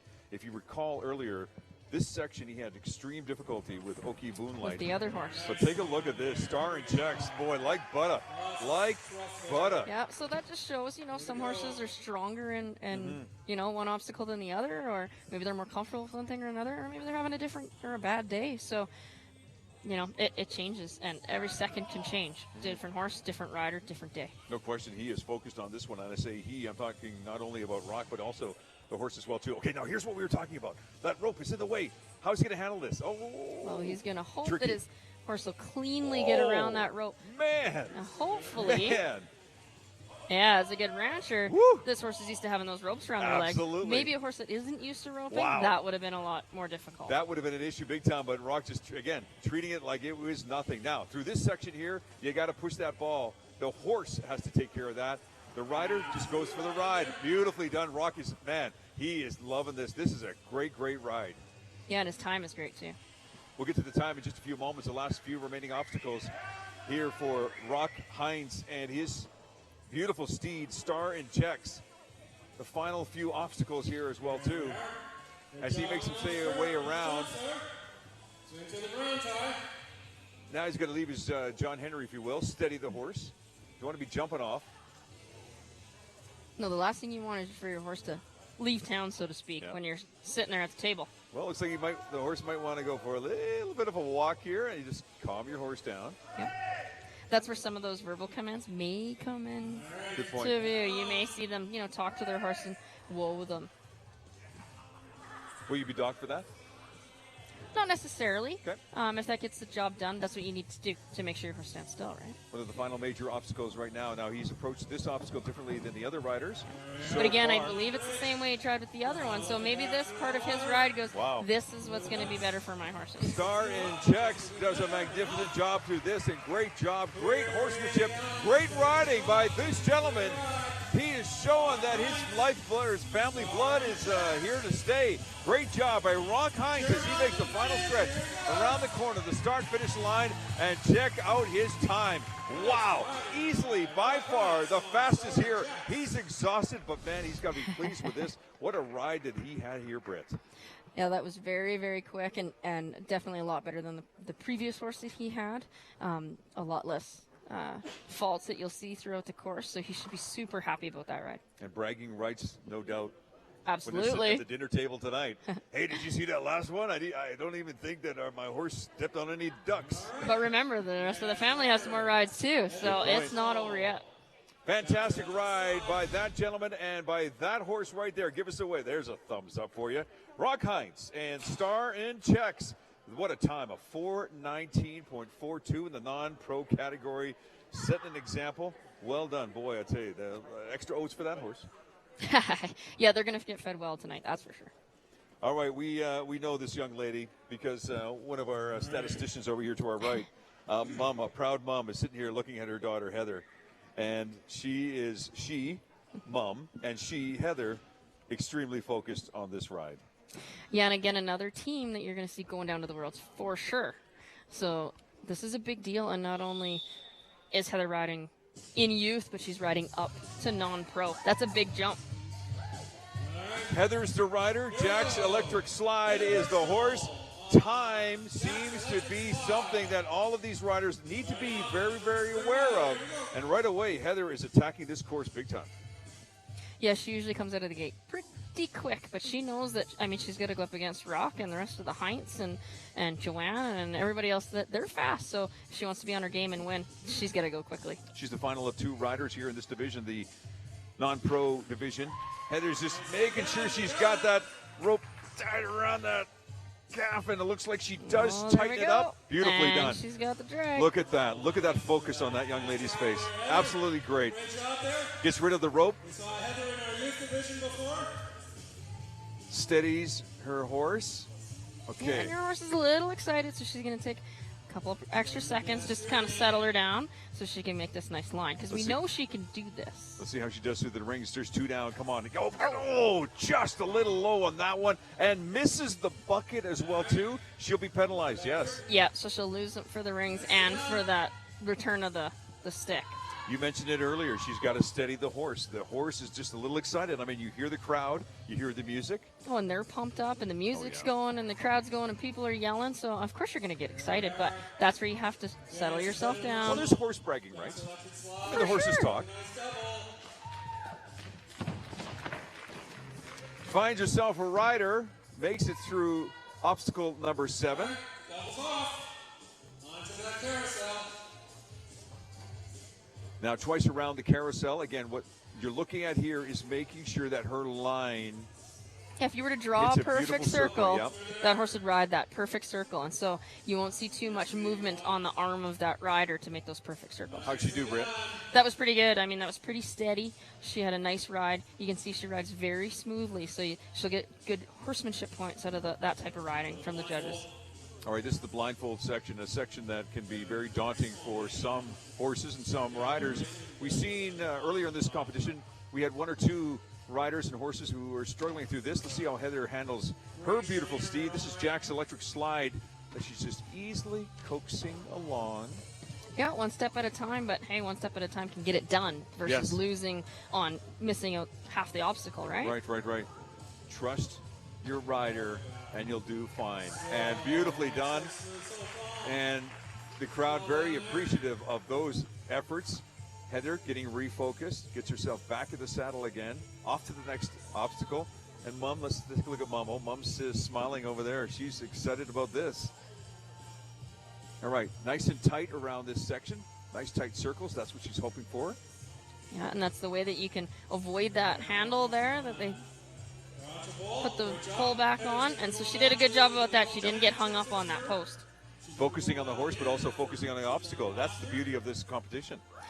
Yeah, you got your hand, your legs, your horse's legs, your horse's body, everything to put into place, right? So. Yeah, nicely done through that section. Very nicely done on that ball. You know, again, she's just getting focused. You can tell at the beginning of this ride, a lot of excitement, a lot of energy. Yep. But she's getting finally focused. The horse seems to be focused and in tune. Nicely done. Yeah, she thinks it looks like, she got her groove back. So she's figured out where she's going and she's got her lines down. Well said.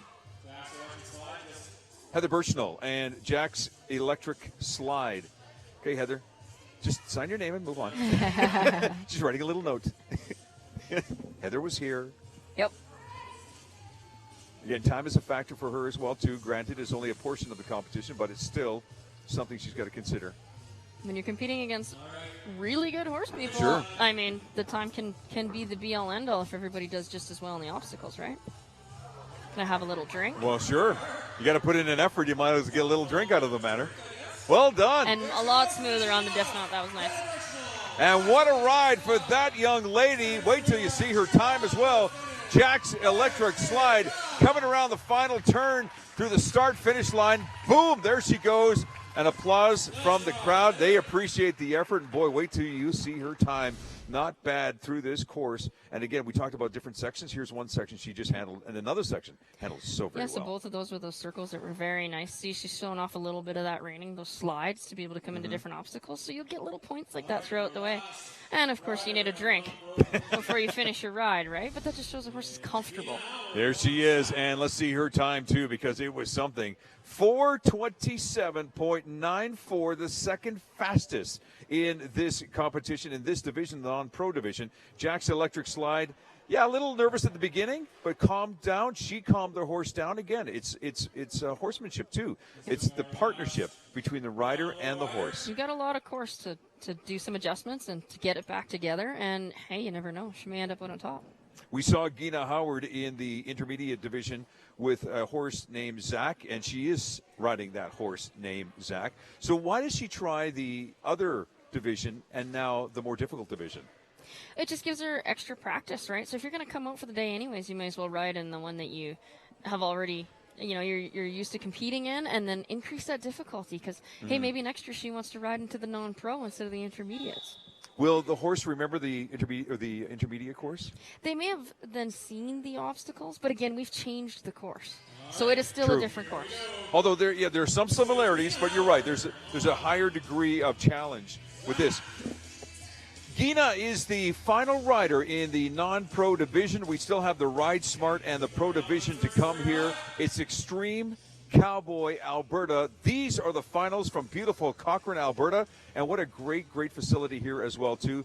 This ag facility is just fantastic here in Cochrane. And we appreciate all the efforts that we've got from everybody and the volunteers as well, too, to make this day happen. As we see Gina on her ride. And here she goes. Oh, she's got one horn. She's going to take the chance and see if she can't.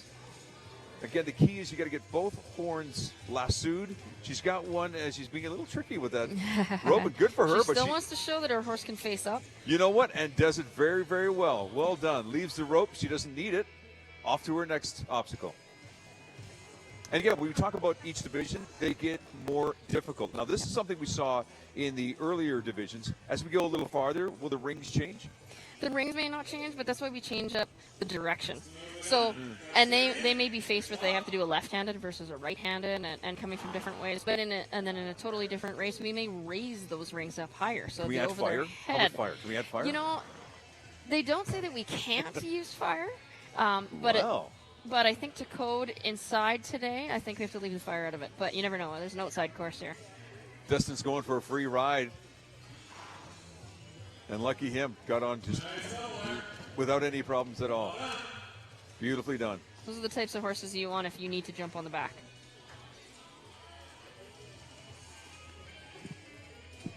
Watch her line. That's what we're watching for this particular obstacle. She's got to make sure that she keeps a beautiful line to get that perfect circle. And so far, so good. That rope on the carousel helps guide you a little bit so you sort of have a feel for where you are in relation to that circle. Yeah, but again, the faster the horse is moving, 1 foot one way, 1 foot the other way, all of a sudden you can be totally off your circle.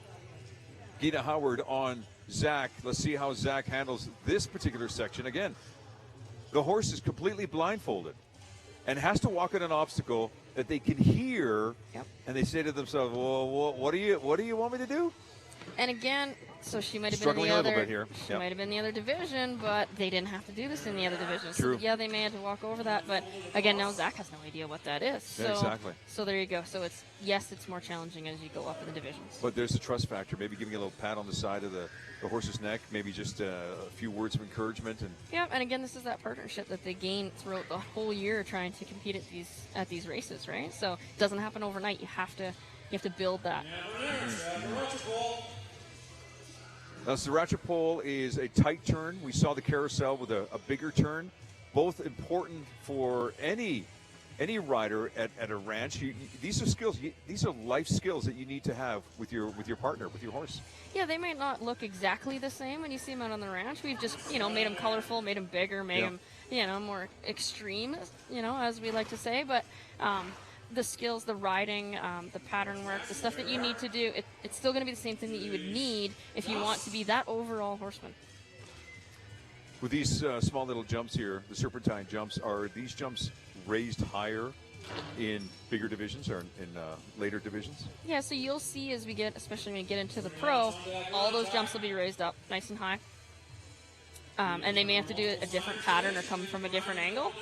So again, it's not only getting over the jump, but it's also how they make those lines from jump to jump. So that's what the judges are also paying attention to.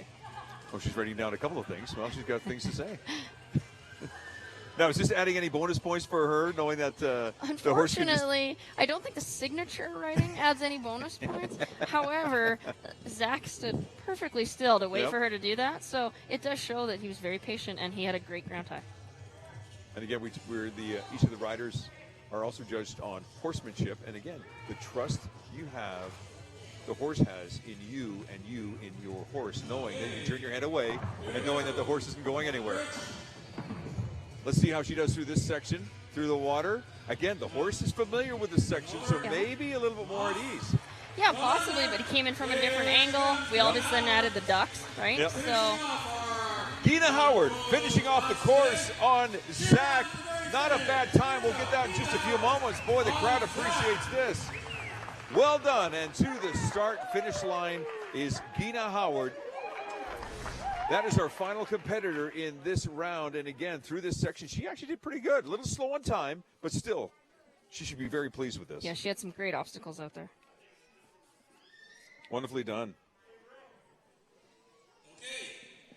Okay, we were talking about an earlier rider here we had in the competition. But by the way, coming up is the Ride Smart and the Pro Division. And there is that young lady. Here's her time. Look at that. Gina Howard with 4:48.09. Well, earlier in the competition, we actually were telling you about a young lady by the name of Joanne Peters. And if you're wondering about the drive of a competitor in this sport, well, we met up with that BC athlete, Joanne Peters, to give you a glimpse.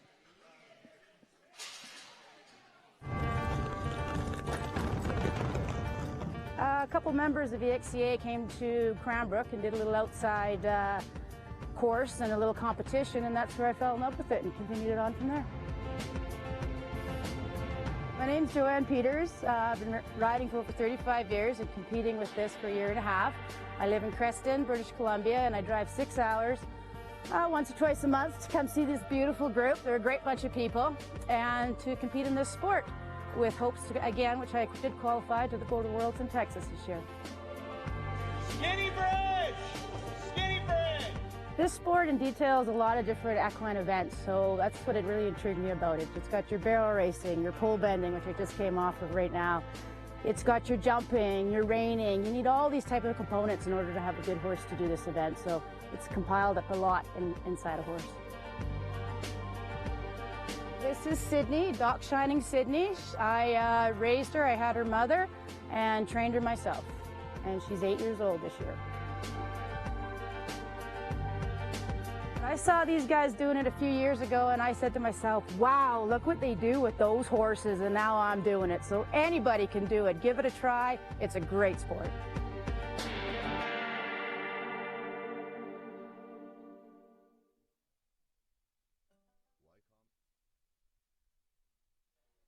Limit Series and Alberta Amateur Sports. Visit ycom.ca for details on their full list of communication products and services.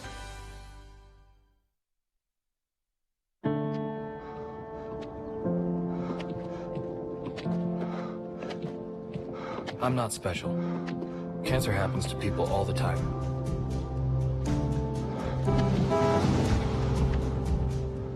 I take 1 mile at a time, 26 miles a day. I want to set an example that'll never be forgotten. Sometimes, it feels endless. But the pain I feel is nothing. I've seen little kids in so much pain.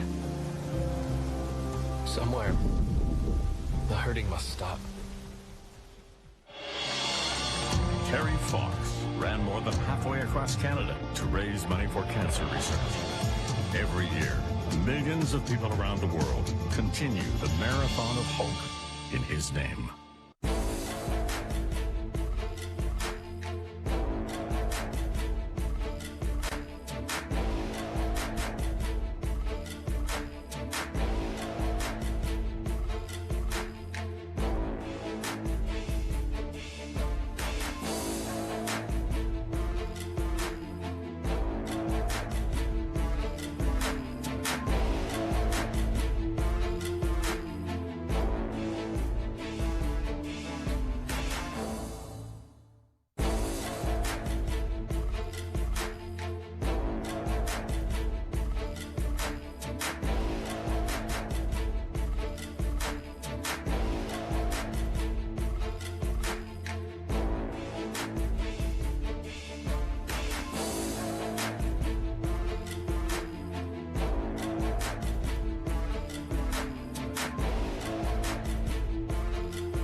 For Sir George Etienne Cartier, the work of uniting Canada was as vast as the country itself.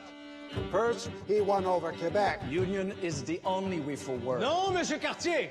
Confederation will cost French Canadians their nationality. Monsieur, together we will form a political nationality independent of our origins. Diversity will be Canada's strength. Then he fought for Manitoba. The Northwest has formed a government under Louis Riel.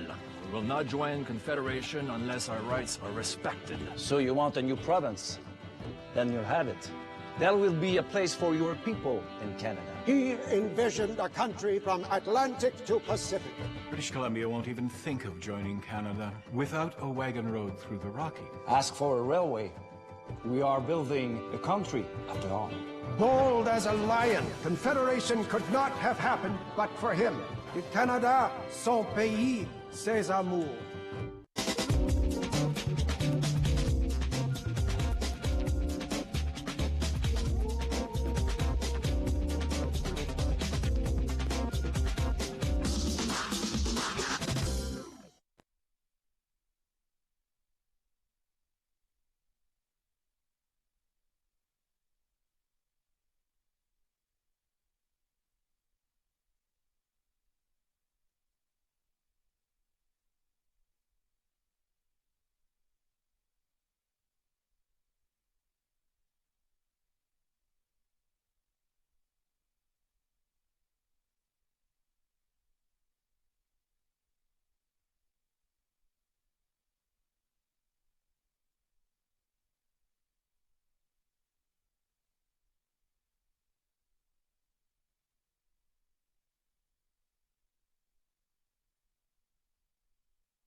Welcome back to the 2016 Extreme Cowboy Alberta Finals here in Cochrane, Alberta.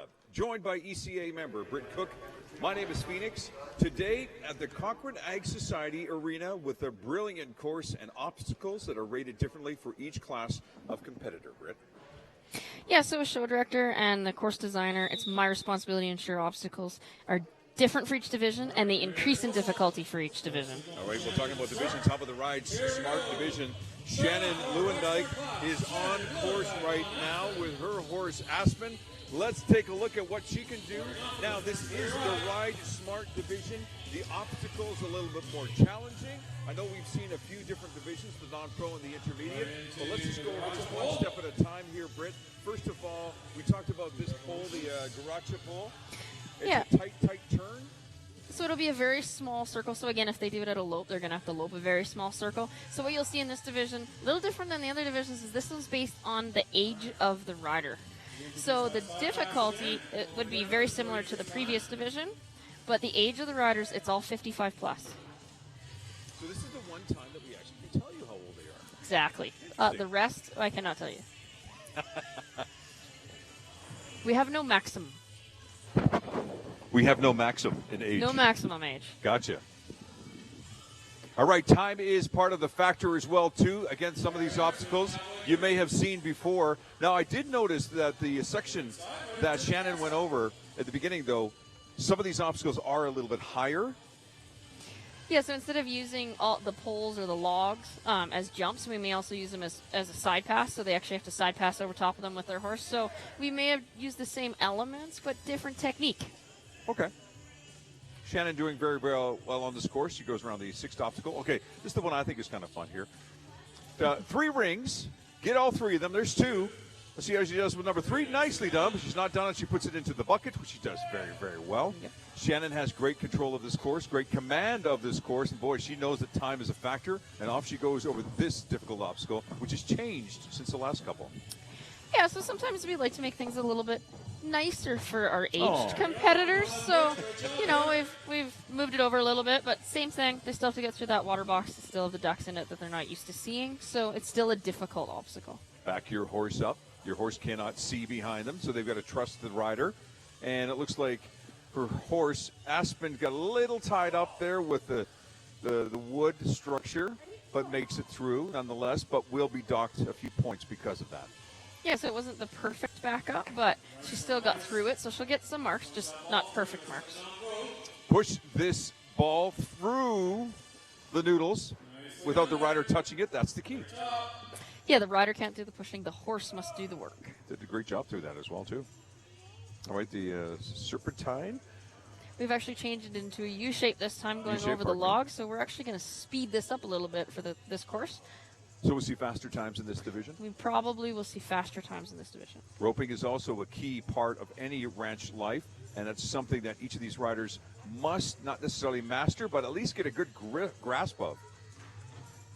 Nicely done on that one. Yeah, Shannon grabbing a great job on that. She did get the rope on that steer. Now, all they need to do in this one is to rope the steer. So we haven't asked for the drag. We haven't added that extra element that we did in the non-pro.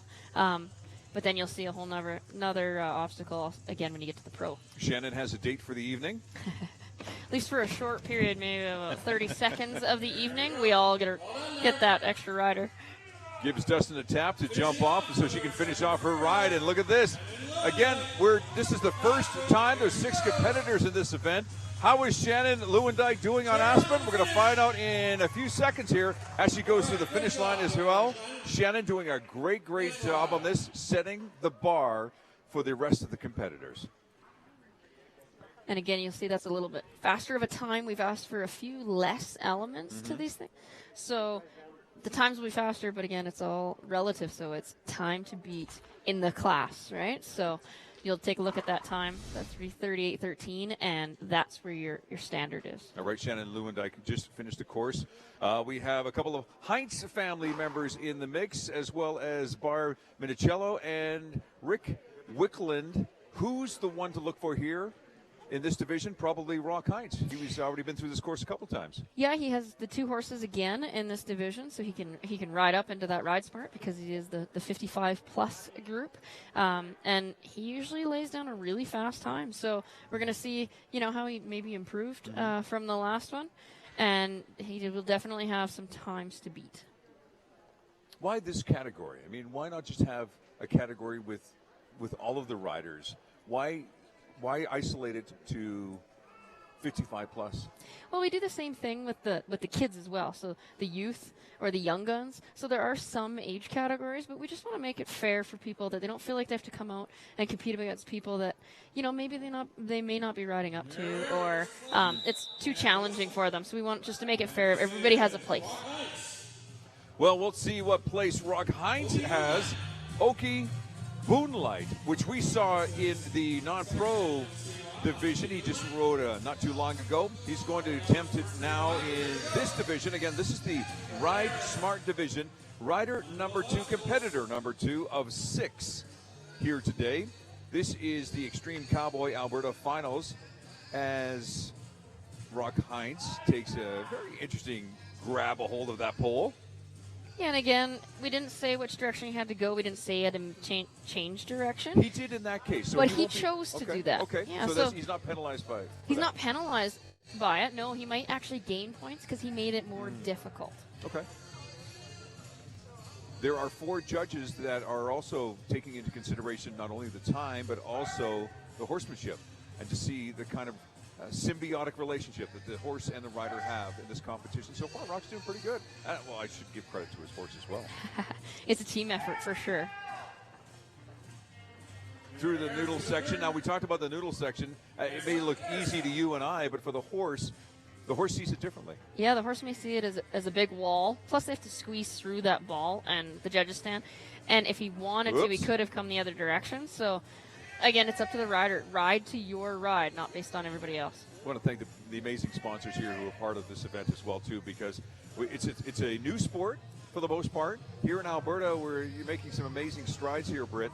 And, any little support that you get is, I'm sure, much appreciated. Yeah, we have lots of local sponsors, some not so local, but it's a great sport for everyone to kind of come together with different disciplines, different types of riders, different ages. So I think everybody can somehow relate to it, and it's super fun to watch. Yeah, absolutely. As we go through this section here, this is the water section. Again, horses don't really know how deep that step is, but this horse has been through this course a couple of times, so a bit of an advantage for Rock in his steed. Possibly, and that's where those riders that qualify for the lower divisions, when they ride up, you'll see a lot of multiple riders in this one that you've already seen before. So again, it's not that he's the only one that gets that advantage. True. Everyone has that option to ride up. If they choose not to, that's their choice. Absolutely. Beautifully done here as the horse pushes the ball. Like having fun with that ball. And now Rock just finishing up the course here as well, too. Doing pretty good, I'd say, Britt. Yeah, he's moving quickly. And we do have, I see that if our timer doesn't play well with us, we do have backup timers, so that's not an issue. But he motors through this course. He always goes from one to the other very quickly. I think one of the things that Rock would have probably liked to have done is be prepared a little quicker with that obstacle, but still handles it neatly. Justin jumps on board and takes it to the final run here. Rock Heins is on the course right now, riding his steed. This is Okie Boonlight. Over a section here, again, you and I look at and go, well, that's pretty straightforward. But for the horse, the sound is what affects their judgment. As Rock is making his way around the course here, he thinks he's finished it. And I believe he has. Come on, take it home, Rock. Take it home, buddy. That's it. It's Rock Heins and Okie Boonlight. We'll have a time for you shortly as well, too. A great ride by that gentleman. He seemed to have handled this course like it was, and I'll say it, like butter. Yeah, it was pretty smooth. He's very fast. So the time that you will see, we do have the backup times. Beautifully done here by that gentleman. And again, as we watch him through the course here, he took some challenges, took some risks, but again, he handled it very, very well. He is only the second rider through this, but again, a course maybe not as challenging for him as the non-pro category, but so far the Ride Smart category seems to be riding smartly for this gentleman. and taking advantage of every single one of these obstacles. A couple of pats on the side there for Rock Heins and his great ride on this great steed, Oki Boonlight, in the Ride Smart category. This is the Ride Smart division, rather. Now, you want to talk about the Heins family? Yeah, there's Mom. There's Doris Heins. Just saw Dad. Well, let's get Mom on here. Why not? Sure. You know, one of the things that we're realizing as well, too, this is a sport for a number of family members. But you know what? Guess what? It doesn't matter how young and not so young you are. There is an opportunity for you to get on this course. And what a magnificent course here in Cochrane. If you ever get a chance to come here to the Ag Society Arena, take a look at this course. Always available for riders such as Doris and many, many others. Again, you're watching the Extreme Cowboy Alberta Finals here from Cochrane, Alberta. And the next time you're in southern Alberta, make a stop down here through Cochrane and take a look at this amazing facility. And if this sport is something of interest to you, well, I'm sure there's a number of organizations that you can find out about. Extreme Cowboy Alberta is where you can go to. There she is. Her name is Doris Heins. As we get the course ready for her, there's a few obstacles. We've got to make sure that are all in line. We want to make it fair to all of the competitors.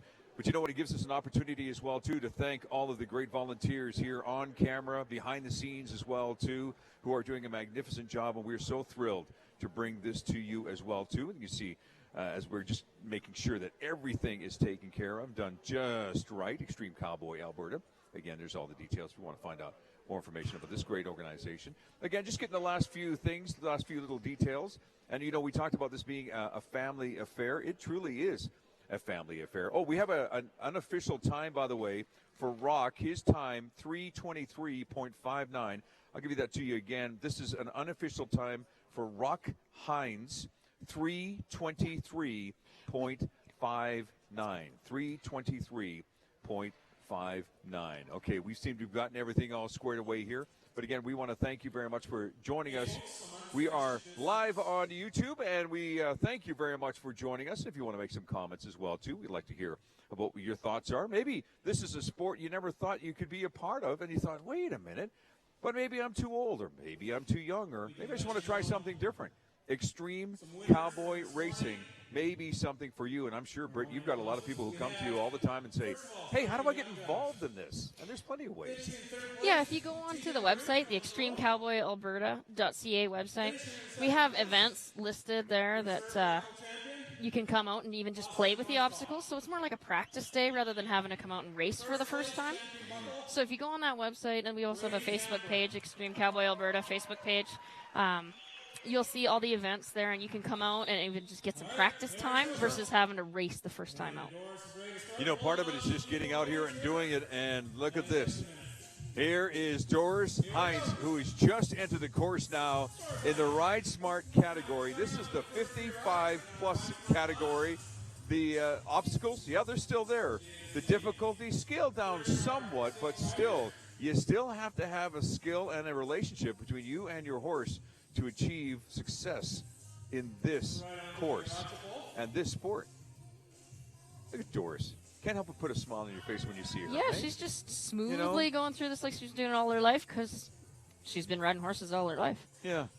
Oh, I've been doing this forever. And her horse Happy just happily moves along. Now, some of the things that we should be watching on each of the riders as well, too, is what they do with their body. Is it a kick? Is it a slight nudge to the left or nudge to the right with the legs? There's all these little elements that the judges, I'm sure, are watching for. Yeah, so as you see how they're riding their horses either sideways or something, or moving the hip of the horse or the shoulder of the horse, those are all leg cues. And then it's a combination of the leg cues into your seat cues and then into your hands. So it's not just one thing. It's a combination of all those. And as you see, the talent of the riders go up, or the smoothness of the riders, it means that they're using all those things even silently as they go. So it's not just one element. It's not just like driving a car, putting it into gear and going. As much as the rider is being judged, the horse is also being judged. Yeah, so it's a team effort. So the expressions or how the horse behaves will be, a result of how that rider also rides the horse. So you'll see the team working together. You'll see them, maybe not working together so much, and you'll see that expression on the horse's face change. We saw Doris struggling a little bit through the ring section. She dropped 1 of 3, but she's still, pushing on, and she's got to. Now this section, it's been adjusted slightly. She's having a little issue. Well, her horse is having a little issue. This is Happy, who's saying, well, I'm not so happy about this. Let's try it again, shall we? And again, you reset, and off you go. Yeah, and again, she might have done it in the previous one, but we're coming from a different angle. True. Now it's a step up to the next bridge instead of what he did before. So again, it's not exactly the same, and horses will respond different if they come from different angles, different approach. So even though we know it's the same, the horses may not relate to it the same. Through the backup section, and you can just maybe slightly hear off to the side that somebody's giving her advice and saying, okay, here's where you need to go next, because as we see it from a wide point of view, but when you're up close, sometimes you get a little lost in that course. Yeah, when you have to remember 13 different obstacles, how to get from point A to point B, 12 different times, that can get very difficult. So our spectators, which you'll probably hear some of the relatives of Doris out in the crowd yelling at her, they're allowed to tell you where to go. So you got your numbers out there to tell you, and then you've got also the spectators. They can, cheer you on and tell you where to get to so you don't get lost on the course. The judges, the announcers, we can't do that for them, but the people on the outside of the fence, they're allowed to do that. A training element for Doris. She needs to get well prepared before she comes to this obstacle next time. And again, it's just one of those learning things that you pick up as you continue to enter competitions like this. Struggling a little bit through this, and Doris getting a little frustrated with that, just chucking the rope down. But she goes, well, I got to move on. I got to pick myself up a fine young lad, and she's found one.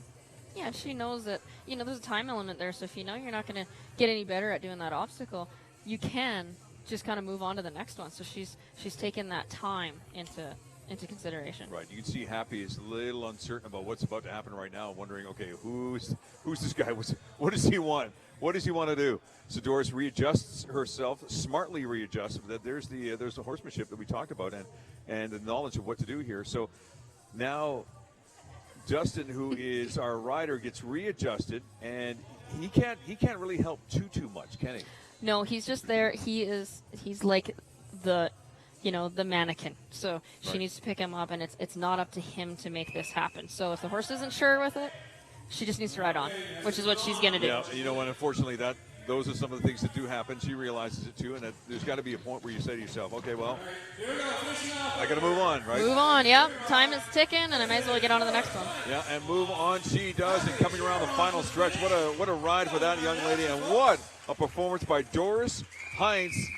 Happy is the horse, and a big happy smile on Doris's face. What a ride for her. She had a few struggles along the way, Britt, but you know what? It's not always going to be perfect as we take a look at a few of the obstacles that she faced. Yeah, I mean, she's always great on doing those bridges. It was that, the later fumble with the picking up the guy, but she did some obstacles really well. Yeah. So again, it's not, because you missed that one obstacle, you still get points for everything else. So at the end of the day, it may all add up. You just don't know. Doris Heins, there she is, and there's her unofficial time of 4:46.61.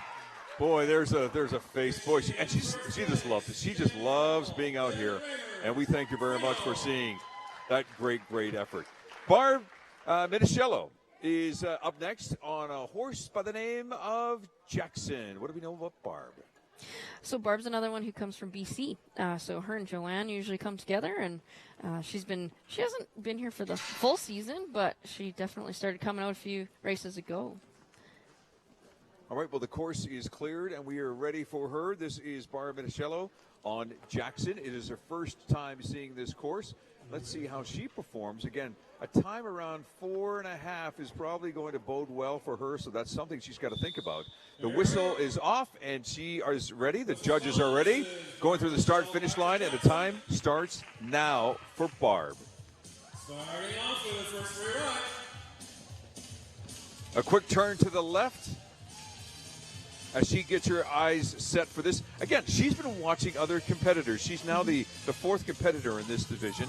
she's obviously watching others to see how they're faring with this. Yeah, and some other competitors chose to do, slightly different things. Maybe they did a different route from, number 9 to 10 or however they wanted to do it. But so again, she's got to ride her race, and hopefully watching the other people actually didn't make it tougher on her, because now she thinks, oh, maybe I should do something different. Yep. So you can get in your head a lot. So you can change the way that you're going to do the course, and maybe for the better, maybe for the worse. So at the end, we'll see how that works. But that's how experience of going through these races and doing different courses, that's going to make the difference. Beautiful footwork by her horse as well, too. Just magnificent animal, Jackson. That's a beautiful horse. Yeah, and you'll see, so the leg cue is what's asking that horse to side pass over.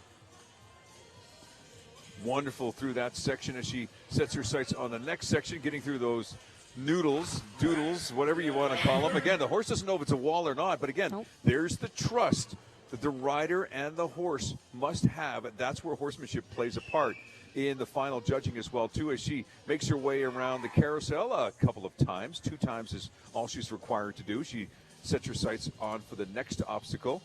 Yeah, those were great circles, and then she comes into this on the move. Not to mention grabs, the spear on the move as well. So all those little things are what's going to make the difference between her and the next rider, increasing the difficulty on the obstacle. Yeah, and success through that section as well, too. And I know she grabbed the pole a little closer to the end. Maybe that gave her a bit of an advantage, but obviously she's done it a few times before. A lot of these riders are practicing these obstacles at home as well, too. Yeah, it doesn't mean they can't go home and build the same things and practice them, all winter long, or, before or after the season or in between. So they may not have the exact obstacles, but they can go and they can definitely set some stuff up to help them. Working horses? Definitely working horses. They're on the ranch doing their thing. They keep themselves busy. They're on the ranch, or maybe they're at home. Maybe they're doing other competitions. They could be doing reining. They could be doing pleasure riding. They could be jumping. They could be doing other things. But since it all comes together in the Extreme Cowboy race, that's where the more things that you can do, the better. Watch how this horse pushes that ball through like it was nothing. Well done. Barb on a final stretch here as well, too. She just gets herself set up for the next obstacle. She still has the calf ahead of her that she's got a rope. She's not quite ready, but she's got to quickly get it. The time is a ticking here. She's got to quickly release the rope, get it in position, and find. Boy, she's struggling here right now. She knows it too. She knows she's got to work on this. Yeah, roping is not everyone's favorite thing to do. Misses that obstacle, unfortunately. But again, it's one of those things. You get one chance at it, and that's it. Now she picks up her ride. Let's see how difficult it is for Jackson to pick him up. No, actually, Jackson's doing just fine here. Barb steadies her horse, takes it to the next obstacle. Take Dustin to safety here. Yeah, he knows that he's there, but he looks like he's pretty okay with it. He says, okay, to my rider, I can handle this. This is okay. You say it's okay, I trust you. Yep, there you go. And that's the key. You say it's okay, and I know it's okay. Barb with the final ride here. Barb Minichello on Jackson, taking the final turn. We're going to get her time in just a few moments, but so far not too bad. Under 4 minutes by the looks of it. There she goes. Well done. A great ride by that young lady. There is Barb Minichello on Jackson, and here are some of the struggles and some of the actual successes that she had through the ride here. So, again, beautiful. Yeah, those side passes are really nice. Passes. Yeah. You can see how straight he is, and his front end crosses over, his back end crosses over. 4 judges are deciding the fate of each of these riders. Again, time is just one small factor for these riders. And through this section, beautifully done. Struggling here, but she knows what she needs to work on. Everybody's got to go home and do some roping. Absolutely. There you go. That's her right there. It's Barb Minichello on Jackson. There's her unofficial time of 3:47.73. Something to be proud of. In the Ride Smart category, again, as Britt mentioned a few moments ago, this is the 55+. Now, here's another familiar face. We've seen him a few times. Mr. Heins he has 2 horses he brought to this competition today, and this is the second of the 2. This is Star and Checks, and you can tell, oh, look at it, he's just ready to go. He's waiting to start. If the horse, if the rider's casual, the horse is cash, right? If he's he's ready when tell me when to go. You can't get too excited. You don't want to lose your brain on the course, right? That's right. Maybe this is his way of getting focused. It could be. All right. Rock has the whistle, and off he goes. Let's see if his horse is maybe a little bit more focused. Pretty sure his horse will pep up pretty quick. That's right. Great job, Rock. You're doing awesome, man. Dude's just doing absolutely awesome. 55-plus category. It's the Ride Smart. Maybe he's just taking a nap. He's saving energy. He's got 2 more runs to go after this, right? That's right. Maybe need a little time to compose himself. Well done. Again, it's bragging rights at the dinner table tonight. Rock Heins, and I'll tell you, the Heins family, we're going to be featuring them just a little bit later in the show as well, too. And again, it's a family affair. They've all embraced it. And you know what? Why not a lot of other ranching families that are out here, too, who are thinking, hey, you know what? Here's an option. Yeah, it's not only just rodeo. There's other options out there. Yeah, take a day on the weekend and everybody jump in the trailer and go for a ride and do some obstacles. See, the thing is that maybe you thought your horse would do, but maybe they won't. So you'll learn a lot of things about your horse. Yeah, that's a really good point. How do you know if, like, the horse that he's riding right now, how do you know a horse is ready for a competition like this? Well, that's why we have those practice days. That's why we hold those practice days, and we like to do it at the beginning of the season or over the winter, so people can come out, test the horses out, see what they like, what they don't like, and then it's just going home and practicing or going to different events or exposing them to different things, or maybe go home and make some crazy obstacles at home and see how well they do. Some horses love it. Some horses hate it. Obviously, these riders are loving it, though. It's a different Absolutely. extension of an actual sport or a lifestyle that they just absolutely adore. By the way, great through that section. Rock doing a great job. Very smooth on that section. Yeah, if you're not having fun at this sport, you wouldn't be here. So you have to be having fun at this sport to come out and compete. We talked about that section right there. The horse does not see down through that water. It is murky water. Yep. Again, taking a chance of taking that step. But again, it's the horses that are saying to themselves, okay, do I trust the guy that's riding me right now? Yeah, are they going to put me into harm's Exactly. way? Is this something that I may hurt myself on? Because, they have to think of from themselves, right? So those horses are saying, well, I guess my rider, he hasn't let me down yet. Mm-hmm. And the rider, as long as the rider is confident, that also adds confidence to the horse. Absolutely. Pushes the ball through that section. That is what you're supposed to do as Rock looks for his next obstacle. So far doing really well and a great time. Can't wait to share this with you. He's got a few more little obstacles to take care of, and this is the one that we talked about he excels on, and this is the roping section. Let's see how he handles this so far. Yeah, and he already got up there. He had his rope ready to go. You can tell he's comfortable at it. He's done this before, but not every roper gets a hit, right? Something he is no doubt disappointed in right there, because that's his bread and butter right now. Mm-hmm. Hey, oh boy, he's thinking about, man. You don't catch every cow. Yeah.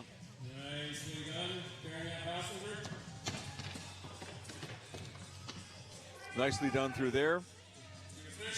All right, let's see what his time is, because I'll tell you right now, by the looks of it, Rock Heins probably has the best time in this category as he makes his final pass through the start-finish. There you go. Rock Heins and Star and Checks with that ride, the Ride Smart category with one competitor remaining, a few struggles through this. He's got to convince his horse to do a few things. He did convince him to do a few things right, struggled on a few other things, but that's just the way of the competition. It was that one section with the ropes that he had trouble with. Again, no issues there. Hey, some days you show up and you think this is going to be the obstacle that I'm going to be really good at. Sure. And then it surprises you. Yeah. And then something else you thought, man, this isn't going to be great. Mm-hmm. And you do really well at it. So that's the name of the game. That's why there's 13 different things to do. Yeah, it's the beauty of the competition as well, too. There you go. That's the gentleman, Rock Heins, and his beautiful steed. That is Star and Checks. There is an unofficial time of 3:10.19. Should be very, very happy with that one. Again, we're in the Ride Smart category. This is the 55-plus category. We've got one more to go. And a big round of applause for this gentleman. This is Rick Wickland on Chrome. What do we know about Rick? So Rick on Chrome, again, we saw him in the previous divisions, and so now he's just moving up into that 55-plus, and he's been a member with us for a long time. And he's just excited to be out here. And, again, someone who's going down to Texas. So he's out here getting points, and he's getting practice, and then it's a long haul down to Hamilton, Texas. You know, we talk about a family affair, but it's also a very tight, close-knit community as well, too. And everybody is on the side of everyone. We want everybody to do their best, and that's the key here. And Rick is going to try to at least do his best here in the Ride Smart category. As he's on course right now, time has already started. Let's see how he does. Yeah, these guys are going to go down to the Worlds, and they're competing with, some of the best in the world, and the only way to make each other better is to ride better. So you have to challenge each other. You have to get faster. You have to get more technical. So they want to see everybody ride better because then they get better. Is the World event indoors or outdoors? It'll be an indoor. Is the multiple days indoor event. But Extreme Cowboy competitions are also outdoors too, yes? Yeah, we actually built an outdoor course just this year for us out at the Cockernag as well. And that was a very exciting show because it is a whole different ballgame when you head outside. Rain or shine? It was shine. But if the weather is inclement, the competition still goes on? We try and think of the safety of the horse, and if the footing isn't great, we try to then go indoors. Okay. Obviously, our weather here in Calgary can be, up and down, so we do have to look at that. But we had an excellent day to do our outdoor course, and it was something else. It was very exciting for everybody. Rick is handling this course very, very well. And Chrome seems to know and seems to have the confidence in his rider, so beautifully done through the carousel as well, too. The in-house announcer, Glenn, was just mentioning that the riders are handling this section very, very well, and yes, they seem to be handling very, very well.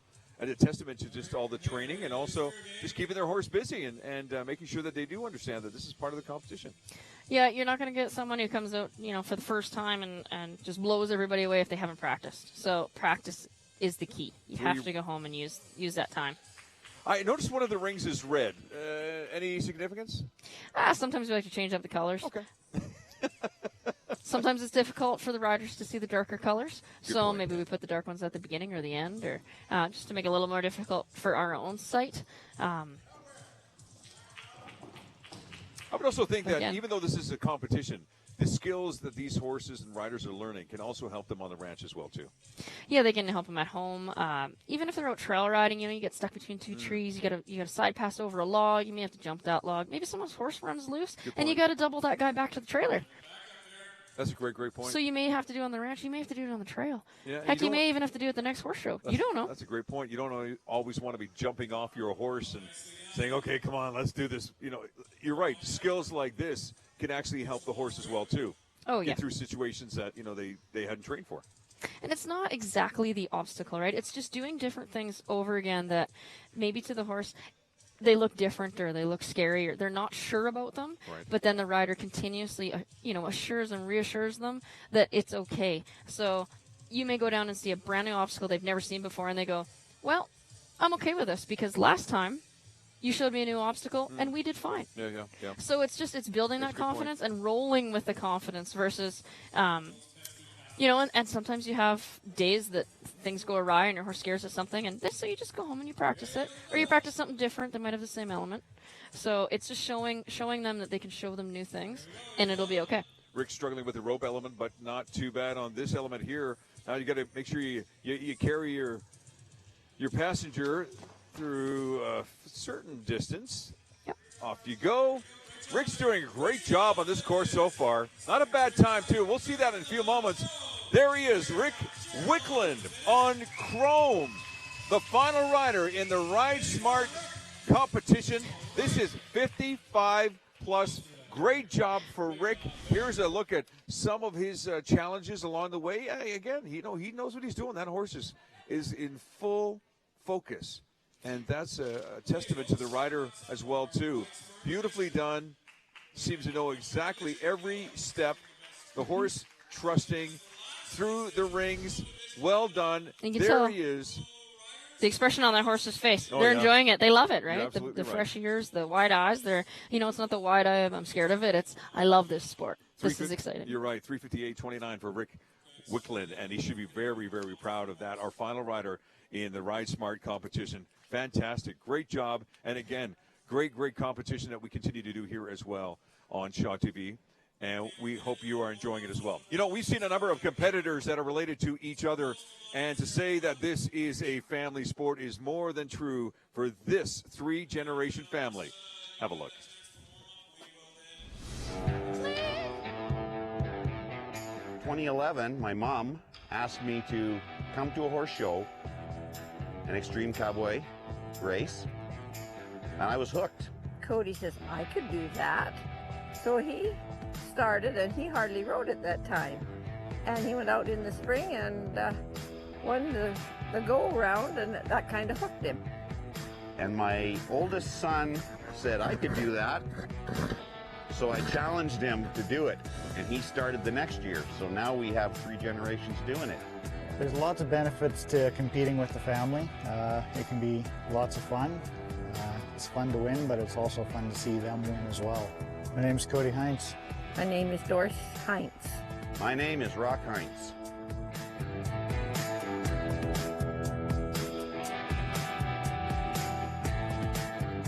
Rock has always been competitive. It didn't matter what sport he was in, and he's always been able to do a really good job at it. And with me, it's the challenge of my mother, keeping up with her. Everything's precise, and the more precise you do it, the better marks you get. This year, between myself and my dad, we've had a lot of good competition. I think he's beat me more often than I beat him though, so. You challenge each other, and you don't have to wait for someone to show up. Your family's here. And my mom loves the competition. I'd rather get beat by a family member than by another competitor. I see it getting a lot more competitive. There's a lot better competitors coming up, so I think we're going to have to get better and try harder and work on the finesse side of things as opposed to just going fast and having fun.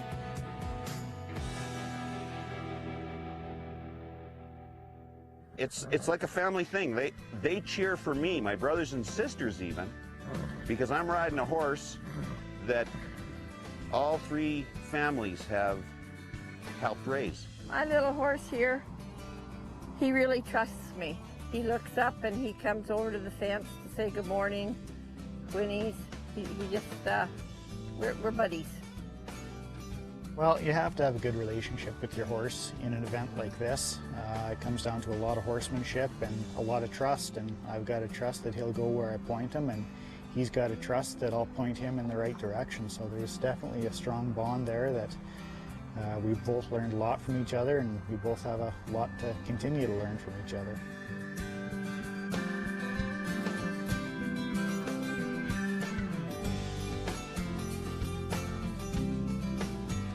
My husband was very good at it, and he'd be very proud to be up there watching us all compete together.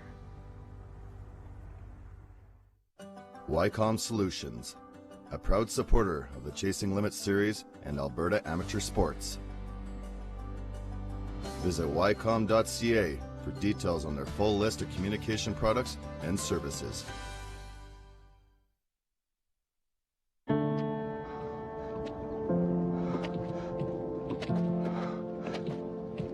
I'm not special. Cancer happens to people all the time.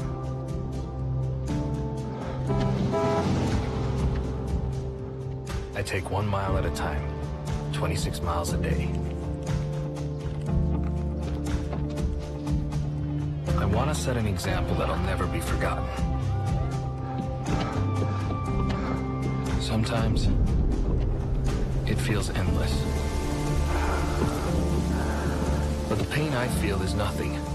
I've seen little kids in so much pain. Somewhere, the hurting must stop. Terry Fox ran more than halfway across Canada to raise money for cancer research. Every year, millions of people around the world continue the marathon of hope in his name. For Sir George Etienne Cartier, the work of uniting Canada was as vast as the country itself. First, he won over Quebec. Union is the only way forward. No, Monsieur Cartier.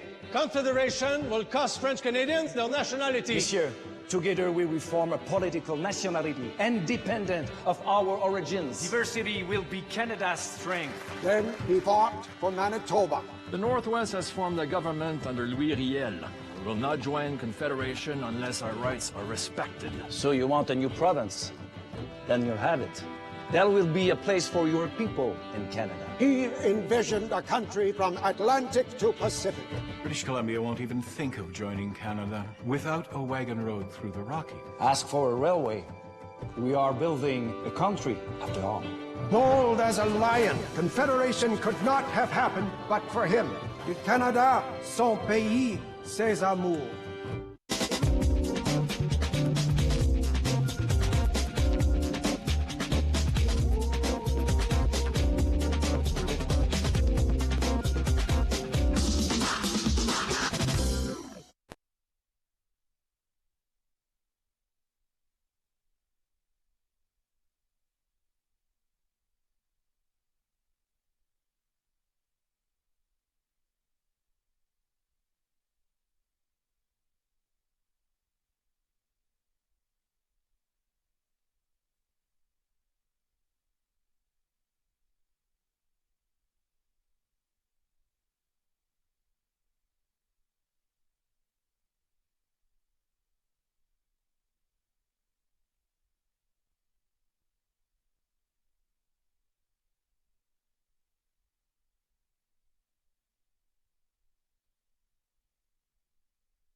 welcome back to the 2016 ECA Finals here in Cochrane, Alberta. Leading you through the action is myself and ECA member Britt Cook.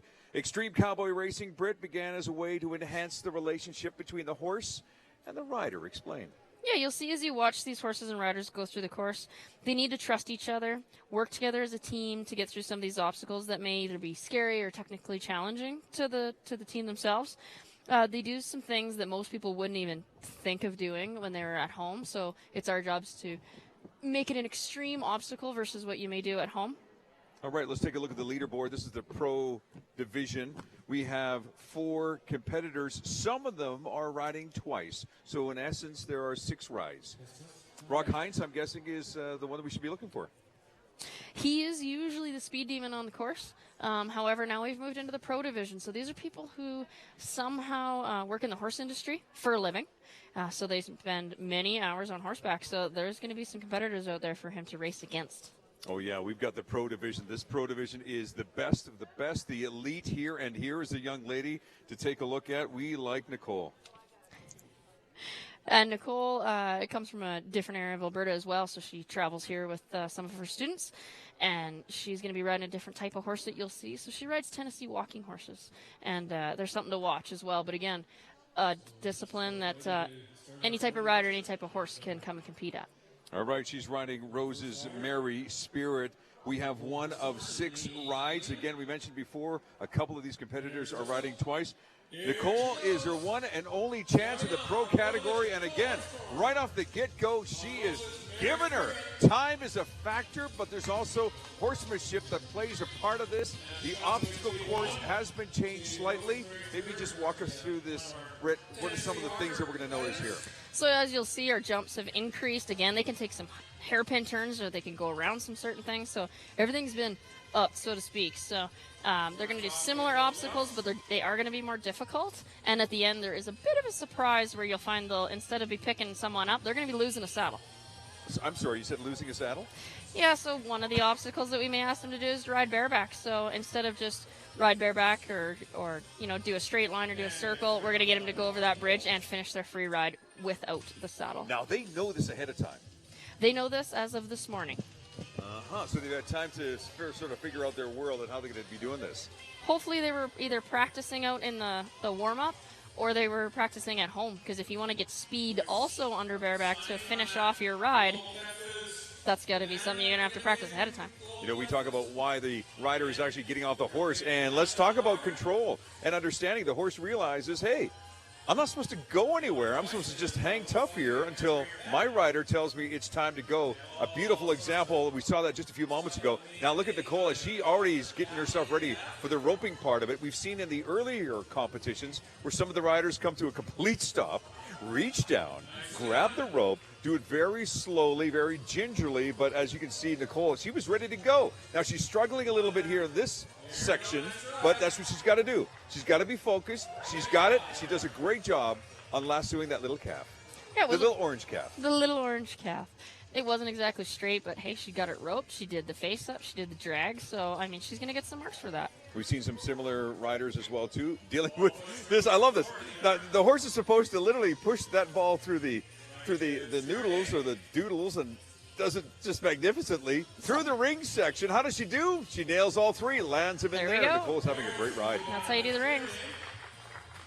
Is it true you've added more ducks to this element? We have flown in an excessive flock of ducks to put in our little pond just to add and they're some squeaky color. Ducks too, right? And they're squeaky, so if a horse does step on them, they're going to make a sound.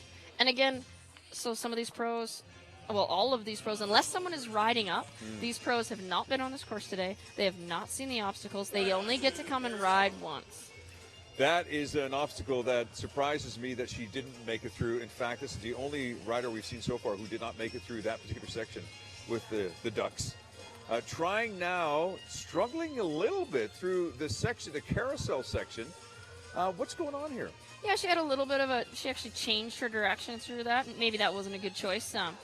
She could have just kept on going, but she recovered and she finished it off. So again, you got to have that recovery because you may have 10 or 11 more obstacles to do. We saw this in the non-pro category where you actually blindfold your horse and walk over this area. The sound can be a little staggering for the horse. Yeah, and most of these horses have shoes on, so they got that metal on metal type feeling. And again, this horse hasn't seen this yet, so maybe some of the other ones have. But this is brand new to this horse today. Off comes the saddle. You talked about this a few moments ago, Britt. All right, this is an interesting element. So not only do you have the rider take off the saddle, but now you challenge them to what? Get back on the horse? Yeah, so again, there is the option to use the mounting block that's out there. Nicole has chosen to get on herself. Again, something you can practice at home, and hopefully you got the legs to do it. So then she's going to ride over that bridge portion. That was 12, now 13. She's got to finish without the saddle. Let's be honest here. What she's doing right now takes a lot of guts, but a lot of skill. Look at her go. Nice and smooth, especially those Tennessee walkers. It's a nice free ride. Brooks Herkensum on Rosie's Merry Spirit. There's Nicole with her ride. Again, we see some of the challenges that she had here. She was actually nailing parts of this course without any issue at all, with ease. In fact, look at this, right through this section as well, through the ring section. Very smooth. Had some struggles, though, along the way, and we saw one of the major struggles right here. Her horse basically said, I don't think so. No, not today. He thought about it, and then he saw the ducks. Could she had another chance to go? She could have kept going as long as she has that forward motion, and then after 30 seconds, they would have called her off, so she might have thought, hey, I'm going to get some more on the speed of the overall course versus sitting here waiting to try and get through that obstacle. Nicole Herkensum and her beautiful ride. That is Rosie's Merry Spirit. We'll get the time for her in just a few moments, but there you go, finishing off the ride. Bareback, yeah, you got to know what you're doing, especially in the pro category. That's why we have 6 rides, 1 down. We've got 5 to go. Thank you very much, Nicole. What a great job. Now, let's move our attention to Christina Hambrook, who is riding Skittles. Oh, I like Skittles. What do we know about Christina? So again, Christina's another one of the ladies here that do this for a living. So she's got a boarding place just north of town. And so she's here with her horse Skittles. And so she's just in our pro class. So she's seeing this for the first time again today. 6 rides. There's a couple of competitors that are riding twice. And we're going to give her the heads up on this one. Make sure the course is ready for her to go. We've got 4 judges who, again, are not only concerned about the time, but they're also keeping in mind her skill set as well, too, making sure that she's taking care of all the elements that she needs to on each of the obstacles, as well as the horsemanship that she has with the rider as well, too. As we continue through this is the final pro section. This is Extreme Cowboy, Alberta. These are the finals from beautiful Cochrane, Alberta.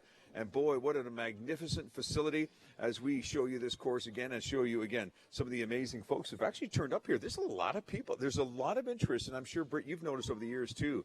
The interest just seems to be picks up more and more. Yeah, again, this is kind of a new thing for us. Of course, the Stampede showing their Cowboy Up version. That helps. It gives people interested. And it's new for Canada. It's not so much, a new sport for the States, but it's definitely something new here. But we have, come leaps and bounds from the get-go that we started this. So there's so much more to do. And so this is still in its infancy. It will get bigger. It will get better. It's a sport for men, a sport for women, and it's a sport for those who may be young and young at heart. Yep. And as we can see now in the pro category, Christina Hambrook is on course with Skittles through the start-finish line, and here we go. Again, when you look at the pro division, you can tell there's a definite difference. Some of these riders have been really training hard, probably for years, to get to this point. Yeah, and they know when they step out here, it's go big or go home. Yep. So they got to come out guns a-blazing, or they're not going to be in the standings. So for them, they've only got one shot because they can only ride in the pro division. They better come out and put on a race. At the end of this month, too, is the world competition, correct? Yeah, so down in the States, if they can get their points to qualify top 60% of their division, then they do qualify to go down to the States. So if they've been tracking points all year, that's where they're headed to just in a couple weeks. Christina is hoping for that as well, too, so far. Not so bad going through this section very, very well. Again, there's about, 13 obstacles that each rider has to maneuver through. And so far, not so bad. Takes control of her horse. Stay. Yeah, whatever command she has taught her horse, it looks like it's working. Hopefully it doesn't decide to go to the barn just yet. No, looks like we're good. Wonderful control over that. The judges, no doubt, are noticing that as well, too. Back on her horse, and off she goes to the next obstacle. This one is pretty interesting. You got to go through some noodles. It looks like a wall to some horses, but for the most part, it's just noodles. There's nothing special. But again, the rider and the horse have to be in unison. The horse has to believe that, okay, you're not putting me in harm's way. As she goes to the next element, again, something you might just be doing on a ranch. You got to lasso something, maybe like a little orange calf. Ooh, not a good thing for her to do. She realizes she made an oops. Move on. Move on, yep. There's nothing, you just can't deal with it. You have to move on. Yeah, there's 13 obstacles, so hey, you may miss one, but let's keep plugging along because the next person may miss one as well, and you may get better time points. And so at the end of the day, it's not the be-all, end-all, missing one obstacle. Absolutely. Boy, these horses know what they're doing when they just give that little nose nudge to the ball and boom, right through the section. Oh, missed on the first ring, missed on the second. She's a little far away from, that's probably what did it for her. She wasn't as close as she needed to be, and you can see it suffered there in that section. Some people can make that ring game look really easy, but it's really not. It's definitely hand-eye coordination, and then, of course, the horse has to ride nice and straight, too, right? And for the pro division, you've added more ducks. Shame on you. A few more elements to the pond for them to ride through. They must be fun. I know that you, as a director, are actually putting this obstacle course together, too. It must be fun at home, and you're just looking and going, what should we add next? Yeah, you have to feel like a bit of a mastermind at home trying to challenge them and do different things. But at the end of the day, when you come to the show and all of a sudden they go, you want me to do what? And then they go through and they do really well. And then they go down to the Worlds and they bring home a lot of buckles. Like a good majority of the buckles down there, you've done your job well. Fantastic. So blindfolding the horse is something that normally you don't deal with. But again, you want to challenge them. Let's see how much trust there really is between the horse and the rider. This is a great element. They say too that if you have to go to the vet, maybe Christina's other horse actually had an eye injury, so again they lose their vision, but they have to have that trust to be able to maybe take that horse into that vet or load them into the trailer, and maybe their sight isn't 100%. So again, it can be an everyday skill that you wish you did. Belt buckle is flying, but doesn't matter. She's focused. I'll tell you, Christina's dealing with a number of issues right now. Don't worry about the belt. She's not going to worry about it. But she's got to get on now. She only has a free ride to worry about her pants coming down, but I think we're good. Will she be docked because she took an extra element to get on top of the horse? No, that isn't optional. Okay. So you can use the mapping block. All right, Miss Hambrook coming around the final stretch. Christina Hambrook on Skittles. We're going to see her time in just a few moments. No doubt a little disappointed with a few of the elements that she had here today in the pro division. Here are some of the challenges. Love this one. The horse knew what to do with that ball. Yeah, that was not difficult for her horse, that's for sure. Look how far she is away from these rings. That probably is why she did struggle in this section, getting one of only 3. No problem with the water. Those ducks were no issue to Skittles. Again, seeing this for the first time, so that's great, right? A little grimace on her face there as she gets the saddle in the wheelbarrow. But magnificent job here. Bareback around the corner and finishing off the ride. There you go. Our second of 6 competitors, or 6 rides rather. Christina Hambrook, her time, unofficial, 4:09.67. Christina and her steed. There is Rose's Merry Spirit. All right, we continue on. I'm sorry, this is Skittles. I said, that's right. This is Skittles, who might want a few Skittles right about now. I don't blame him. Rock Heins, we've seen him a couple of times here before, too, giving a little loving. I like that. Thanks, Rock. Hey, where's our kiss? Where's our kiss, Rock? We always look for little kisses. He's by our broadcast location here, just giving a little love, and why not? Again, it's not only a family affair, but there's a lot of people who know each other here. It's a great, great team effort. Rock Heins is next on the course. Oki Boonlight is his steed. Now, this is the one that we talked about before. He hasn't had much luck on this horse. The other one, Star in Checks, as we're going to see a little bit later in the 6 rides. We're going to give him the heads up, and boom, off he goes. It's Rock who is now in the pro division, looking for some ground here to make up because he's seen the first two competitors. They didn't have as much success. Rock has been having an up and down kind of day so far. Let's see if this is the horse that does it for him today. Yeah, he placed really well in some of the other divisions, and now he's just trying to kind of even keel it. I mean, if he can just do just as well as he did, you know, to win some of those ones, I think he'll be good today. So again, one of the things that we're looking for as well, too, is the rider positioning himself or herself on the horse and using the legs, the kicking, whatever, to get the horse to do whatever. It was interesting as the warm-up was happening, we were watching Rock, and it was almost like he was looking at a piece of paper while he was riding the horse around the ring. And the horse knew exactly what to do because he was guiding the horse with his legs. It was beautiful. Yeah, some people may think that it's all in the hands, it's all pulling the bit around. But actually, as the skill of the rider, the horsemanship of the rider goes up, the less you will actually be using the reins, the more about the body and the legs will be doing. Yeah, and again, just subtle little movements. You have to watch real careful for them. That horse feels your weight change in the saddle. It feels the leg come on or a leg come off. So if you can see really smooth riders, they're doing less on their hands, more on the body. Great point, great point. How's Rock doing so far? He's, he looks like another solid one for him so far. I mean, this is where he usually does really well, but we saw him miss it before. So it depends on the day. All right, Rock, give us a chance. There he goes. Oh, does he have it? He's going to try. Little adjustment. Tighten it up. Come on, man. Struggling on this section. This surprises me. This is usually a part of the section that does very, very well for him. But he's struggling. Oh, and he loses that. And he just popped that loop right at the end. Yeah, to struggle is one thing, but to struggle in something that you do very well at, that's tough. That's real tough. Hey, but he's got cows at home. He can go home and practice for sure. Yeah, that's right. Watch out, cows. Here comes Rock. All right, let's see how he does through this section. 3 rings. There's 1. I just got that. 2. Reach for the 3rd. Well done. Inside the bucket. Hard turn to the right. More ducks. Is that an issue? No. No. No. Not for this guy. Not for Okie Boonlight. Beautifully done. Again, moments of brilliance, moments of, well, not so much. Mm-hmm. And that's why there's 13 obstacles. You just have to take your losses and move on to the next one and make it happen.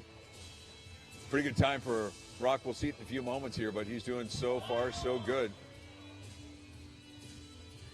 This section, you blindfold the horse. And again, this is one where one of his horses was okay with it, and the other one didn't want anything to do with it. So if I'm not mistaken, it was this. This is the horse. This is the horse that had issues. Let's see how. If Okie Boonlight wants to do this, come on, give us an Okie Dokie Boonlight. Yeah, see, oh, there you go. What's he going to do? No, there's just something about this particular section. Trying to unstick his feet to get him to move. And you're absolutely right. He's going to try just again. Not working today. Yep. No, doesn't want to have anything to do with it. He realizes it. Yep, he's going to move on to the next one. That's got to be frustrating. Again, something we have never put in this season. So well. I bet you we're going to get some people practicing that at home before next season.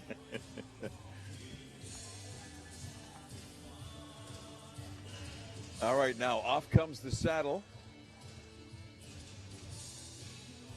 Rock's a big stud of a man. He does not have much issue with that saddle. My favorite example of this is you're out camping. Oh, get yourself up there, buddy. And your bear comes into camp and you don't have time to put your saddle on, right. So you better just get on and go. Yep, absolutely. What's he forgetting? Part of this obstacle that some people may have missed is that you bareback over the bridge. Over and then the you bridge. free ride. And that's what the people were yelling at him outside of the rail. All right, I'm not sure he's too pleased with this one. Rock Heins, though, Okie Boonlight in the final stretches, start-finish line. His time coming up momentarily. Yeah, there was when you miss the rope and you can't get your horse across the bridge blindfolded. Boy, that's a bit of a spur in your saddle. And so far, he knows it, and he's like, oh man, really? Yeah, he's just gonna have to come in with the next one. Oh, there he goes. There, well done. He gets on top. Great effort. by that gentleman, the Heins family, well known in this industry. So great to see him on his horse. And yeah, there's a few moments where it was a little frustrating and put his little John Hancock. There he is, Rock Heins on Okie Boonlight and a time of 4:33.04. He's got another chance, Britt. He's got another chance. Yeah, he's got one more ride.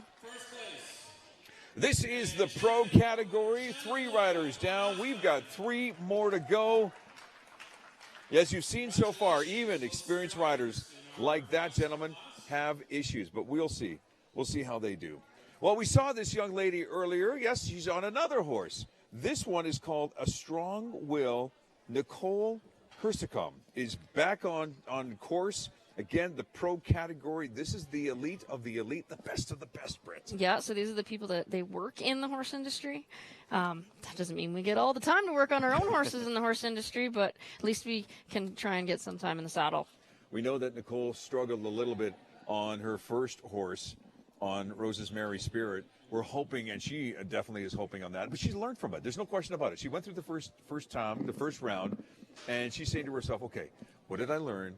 What will I take from this? And one of the things we're hoping for is that she does take from her first ride the experience and knowing what she has to do differently. But again, it's up to the horse. It's not necessarily up to just the rider. Yeah, just because the rider's already been to their course doesn't mean that the horse is going to be open to all these new things that they haven't seen yet. And again, these pros, they cannot ride earlier in the day in different divisions. So they're seeing these things for the first time. What kind of horse is this? So just like her last horse, this is a Tennessee walking horse. So you'll see that the movement in this horse is a little different than some of the other horses. They actually have many different versions of the walk. So you'll see that the way that they step might just look a little different than your regular quarter horse. Mm-hmm. If the horse actually touches with any part of their legs, that particular section, you're penalized. Yes, if you did any tapping of the jumps or knocking a jump down, again, you can get penalized for that. All right. Nicole is doing great so far. Great time so far. Again, she's got to be focused. Her horse has to be focused, and so far, both of them are working in unison. Great to see. Yeah, that was a pretty nice groucho pole there. Off she goes. The horse gives a little glance over, saying, I guess you want me to stay here?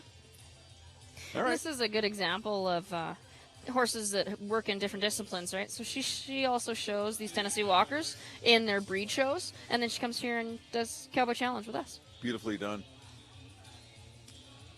Now through the noodle section, which is supposed to emulate a wall. Her horse handles it very, very nicely. And she's got her rope ready already. So she learned from the last one. She had a little struggle on it in her first ride with another horse. She's a little tied up here with her rope, so to speak. Yeah, this is hopefully something that all our riders are going to go home and work over the winter doing some roping skills. No doubt she'll be looking over this video and saying to herself, okay, now what did I do? What do I need but to she do? caught. But she did a great job on that. Lassoes that little orange calf well.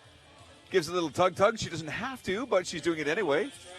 Yeah, this one they want to face up and pull that cow towards them. So it just shows that the horse isn't afraid of the obstacle coming towards them. Exactly. Some horses may find that slightly scary, especially a bright orange cow. Or a big ball like that one. That they can't even see over, yeah. It's not often on a ranch you see a ball like that. And again, this is just trust factor. It's a trust thing. Yeah, I mean, that might have been a bull or a cow that at home they needed to, push that cow or push that bull. And so that horse needs to not be afraid to make contact with that obstacle or something that's in your way that you need to push out of the way. So, ooh, just gets the third ring back in the, ooh, she'll be penalized for that. Missed the bucket. Missing the bucket at the end. That would be some dock marks. Now, the bridge has been a challenge for some horses. Will it be a challenge for A Strong Will? The water section, the ducks, the horse, and the water.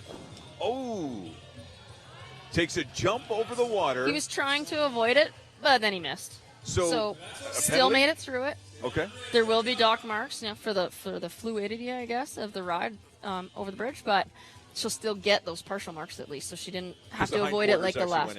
Exactly. Okay. Well, not the whole part. Part marks. Part marks. Like part horse. part horse went in. All right, this is a section that's a challenge for some of the riders and some of the horses as well, too. Convincing your horse that, no, that's okay. That's okay. I'm just going to turn out the lights for about a minute or so. Don't worry about that. And just trust me. Just trust me. And here's the moment of trust right here. Follow me. I know it sounds different. That's the point where the horse goes, what's under my feet? Yep. You can't see it. Just feel it. Just go with me. Yep. They may lose their footing. Yep. But feeling that trust. But he's still saying, okay, I'll go with you. You're going to get me through this. Now, over the bridge, the hind legs actually stepped over the bridge. That's, again, some marks that will be... Yeah, so, again, partial marks off. But, all in all, again, first time that this horse has done this before. So you have to give some credit for, first time out, never doing this. Off come the straps. Grab the blanket. Grab the saddle. Yeah, just pull everything off. This is like that bear call. Quick, get on your horse, we gotta go. Or the cows are out or the horses out, and you don't have time. Nicely done. Okay, now she's going to use something to help her get back on the horse again. She's choosing to use a mounting block, and she's using that cue that you just saw over top to actually ask that horse to come towards her. So she has practiced that at home. Beautiful. Over the bridge, that's something that Rock forgot he had to do. That's what he was doubling back to do. She remembered, and away she goes. Nicole in the final stretch comes around one, if not two corners, into the final corner. Nicole is looking for a good time. She's got a not bad time. We'll see it in a few moments. Nicole Korn, a strong will, takes her to the finish. Well done for that young lady. She should be a lot more happier than she was with her first ride. Yeah, she got through some obstacles. That bridge. Yeah, he tried to avoid it, but at least, he touched into it, where her last one actually tried to avoid the bridge altogether. So partial points. Yeah, partial points. So, and again, he's not sure about that, but I'm going to do it anyways. Yep. He was still trying. It's the try that's still there. So he's not trying to avoid it. He's still trying for her. Yeah, beautifully done. Again, a better ride. A little roping technique that wasn't too bad. She needs to probably tighten that up a little bit, and she realizes that little stumble there, that's going to knock some points down. There is your unofficial time, 5:07.65. Nicole Korn on her beautiful horse, a strong will. That is 4 riders down. We've got 2 more rides to go in the pro section. Who is going to make it to the Worlds? Well, that's what we're going to find out. 2 more rides to go. 2 more as we just get the course all set for our next rider as well, too. Let's take a look at this young lady. This is Sandra Rowan. We saw her actually earlier in the non-pro category. She's trying the pro category. Sandra is riding the horse Mango. Yeah, she's done a fair bit in cowboy racing or extreme racing around Alberta. So she's not new to this, but she's definitely riding up into the pro category. Challenging yourself to some different competitions. Why not? For sure. You may as well, if you have the opportunity, see what you can do with your horse. The pro category is the elite category. These riders have been doing this for quite some time. These horses have been on these obstacles quite a few times before. They're not totally strangers to all of this. They're familiar with it. But as we've seen a few times before, even the best of the best can trip up every now and then. Again, it's a marriage, if you will, between the rider and the horse. Horsemanship, one of the categories that each of these competitors are judged on. Time is just one other element. So far, so good. Yeah, and you can see she's a very smooth rider. So again, that's that horsemanship, piece of the puzzle that you really want to nail on your scoring. So you're not going to see, huge hand movements or huge leg movements out of her. She's speaking to the horse almost silently in her riding. That's what makes it look easy. Horsemanship is it's a time factor. It's spending the time with your horse to gain the partnership. If any of you who are watching this have ridden a horse for the first time, you realize that relationship is not quite built yet.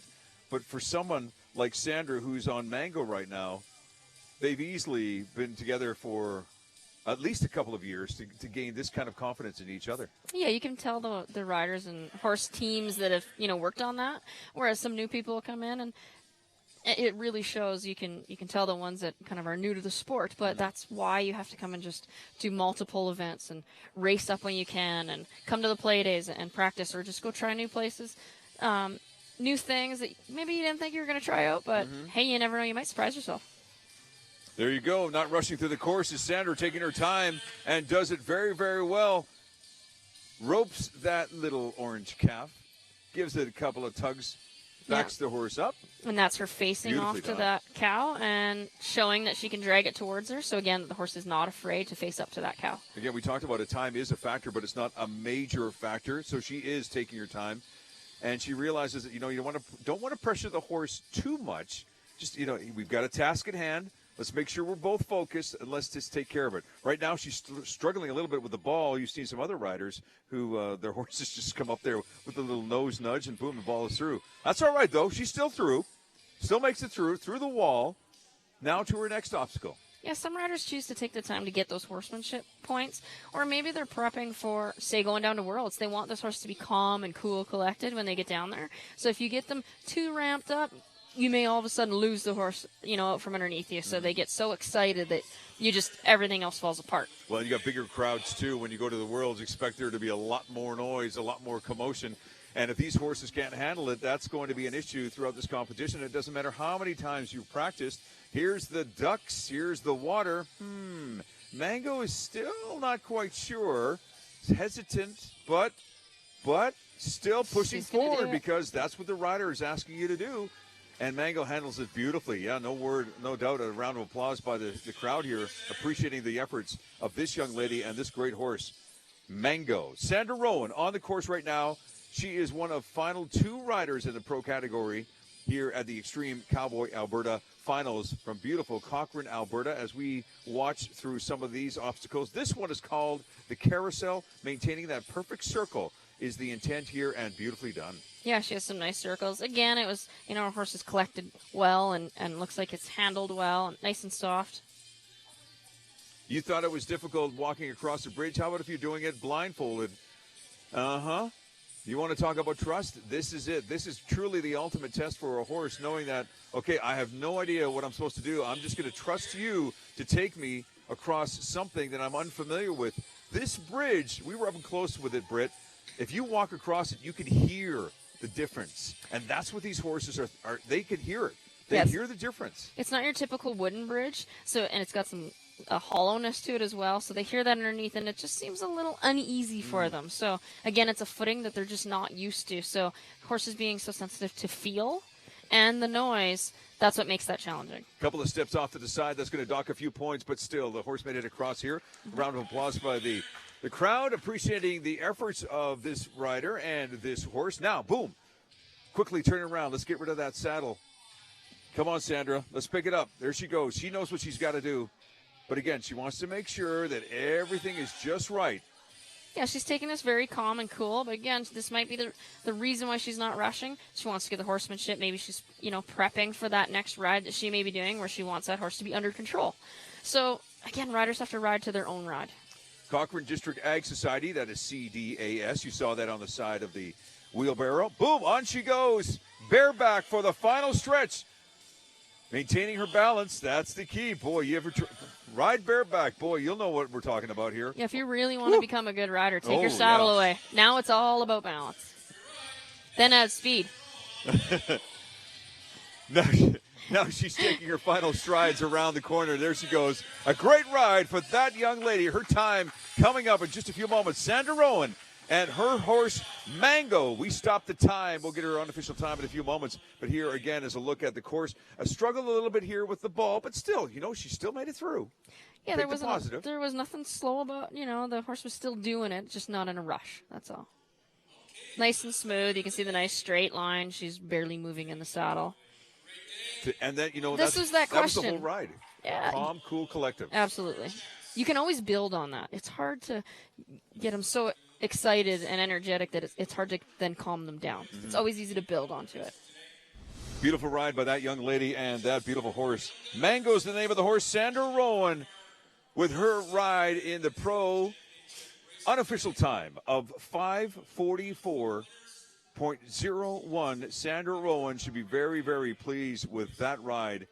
Fantastic. Our 5th of 6 riders here in the pro category. Extreme Cowboy Alberta, the finals from Cochrane, Alberta. We've seen this gentleman a few times before. Yep, he's still wearing the same shirt, same pants, same hat. Same rope, different horse. This is Star and Checks. He is Rock Heins, part of the very famous Rock Heins family. Our final ride today, we want to make sure the course is ready to go. It looks like that gentleman could possibly do it with this horse. We like this horse. Yeah, he's pretty steady, Eddie.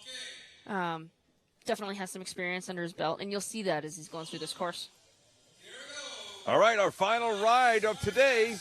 Rock Heins is on the course with his second horse. This is Star and Checks. We've seen earlier that this horse has been very, very cooperative with Rock as he challenges his first obstacle.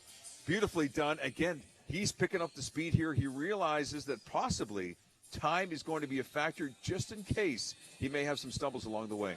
Yeah, you may get lucky to get at the end of the pack, and then you know the times to beat. And again, this is the finals. It's all in. Yeah. So this is a race in itself. We've already done the other 10 races throughout the season to get your points for our year-end points.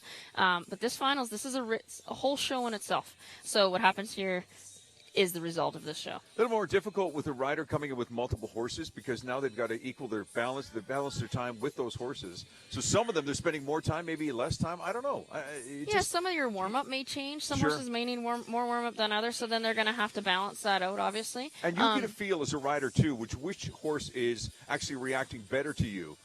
Yeah, some horses actually do better with less warm-up. So you go in or you do certain things versus another horse you come in. You'll do different things to kind of get them ready to go.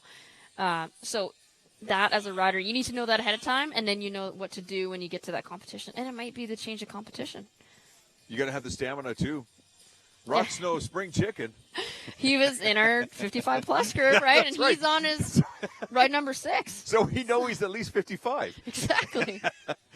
But a great example of a guy who just absolutely loves this sport and doing his best to maintain his competitiveness. Let's see how he does in this section. We've been saying how great a roper he is. He hasn't been proving it until this point. There finally. we go. He is. There he goes. That's how you He's do it. the comeback kid here. I'm sure a guy at 55 would love to hear that. There The you comeback kid. Give that little tug there. They're beautifully done so far. He's definitely schooling our other members in the roping. When he does make that, you can tell when he approaches, he's got the rope ready to go. I mean, this isn't his first time coming up to rope cow. Clean so far on this course through this section. We just got to push the ball. Beautifully done. Again, the rider cannot touch the ball. It's all up to the horse. You just have to guide the horse to do it. Yeah, so again, it's about getting that horse in the right position and then the horse responding to what you want them to do. They might not know exactly, but they're going to do it for you because they trust you. Rock knocked over the podium. Would that count against him? Yeah, so that might be, again, the minor mark that you might take off of it, but he did complete all the rest of it. He got all the rings, and so those are those little, plus minuses from your average of the 5.5 that the judges have to make in consideration. Yeah. No problem through that last section, through the water and through the ducks. Now through the carousel. He looks like a little boy on that horse, doesn't he? Just enjoying himself. He's probably been doing this since he was a little boy, too. He probably was, yeah. This is just another day at the office for him. Although it sure looks like a whole lot of fun for this gentleman. Actually, I'm kind of curious to see how he gets on that bareback. Had a bit of struggles with his previous horse. Again, our mounting block is optional. There you go. That's why it's out there. Rock Heins on course now with Star and Checks through a section that some horses have been struggling with. But take a look at this. Are you kidding me? Well done. Are you kidding me? And beautifully done. The total difference in horses, right? The last horse, he Yes. really wanted nothing to do with it, and yet this horse is okay. Yep. I'll follow you. Yeah, sure. I'll follow you. So there's a confidence difference probably within the horse. No question at all. All right, off comes the saddle, and this is the part that we love. Okay, Rock, muster it up, buddy. Here we go. Oh, I just want to go over there and give him a push. 6. Man, he did that well. Well Time done. to go to the barn. There he goes. Now he remembers to go over the bridge. Take it home. Bring it home, buddy. There you go. His name, Rock Heins, part of the famous Heins family. Star and Checks is the name of that horse. How about that? And wait till you see his time. Rock Heins through the start, finish gate. Well done. He's got to be pleased with that. We talked about it. A clean ride right through this entire section. And, boy, there's a skill that we talked about that he's very good at, and he proved it right there. yeah, this is probably one of his best ones of the day, and it's great to end on something like that. Yeah, end on a high note, and he does it very, very well. Rock Heins, boy, he's going to be happy with his time as well, too. What a competition for that gentleman. He's been doing this course a little bit, and again, through this section, nothing. Two of them working together. That's what horsemanship is all about. You don't think he loves this? Man, oh, man. 4:10.89, Rock Heins in the pro category, your final rider today. Man, Britt, that was something. That looked great for him. Well done, Rock. You know this guy. You like this guy. Oh, yeah, it's a great family. They come out, they support us, just like everybody else. This is a big, big family for Extreme Cowboy. You'll see the same people out here, the same people helping out, young to old, kids to our 55-plus, people that just starting out to the people that are pros. So it's definitely, every weekend, it's a lot of work, and, we put a lot into it, but we really love this sport. Mm-hmm. It's something to keep you busy, and you know what? We're so proud here at Shaw TV. And why this is important, especially today, top-class horsemanship brought on by the breathtaking relationship between the horse and the rider. There is great potential to see this sport grow over the years, and Britt, I think you see the potential as well. For sure. This is still in the infancy for Canada. We have some amazing riders. They're going to head down to the Worlds. They're going to bring some buckles home, and we're really only at the beginning, so we can only get more extreme as the sport goes on. I absolutely love it. For my co-host, Britt Cook, my name is Phoenix. We hope you enjoyed our coverage today of the Extreme Cowboy Alberta Finals from beautiful Cochrane, Alberta. Thank you for watching Shaw TV. Thank you to all our volunteers. Till next time, my name is Phoenix. We'll talk then.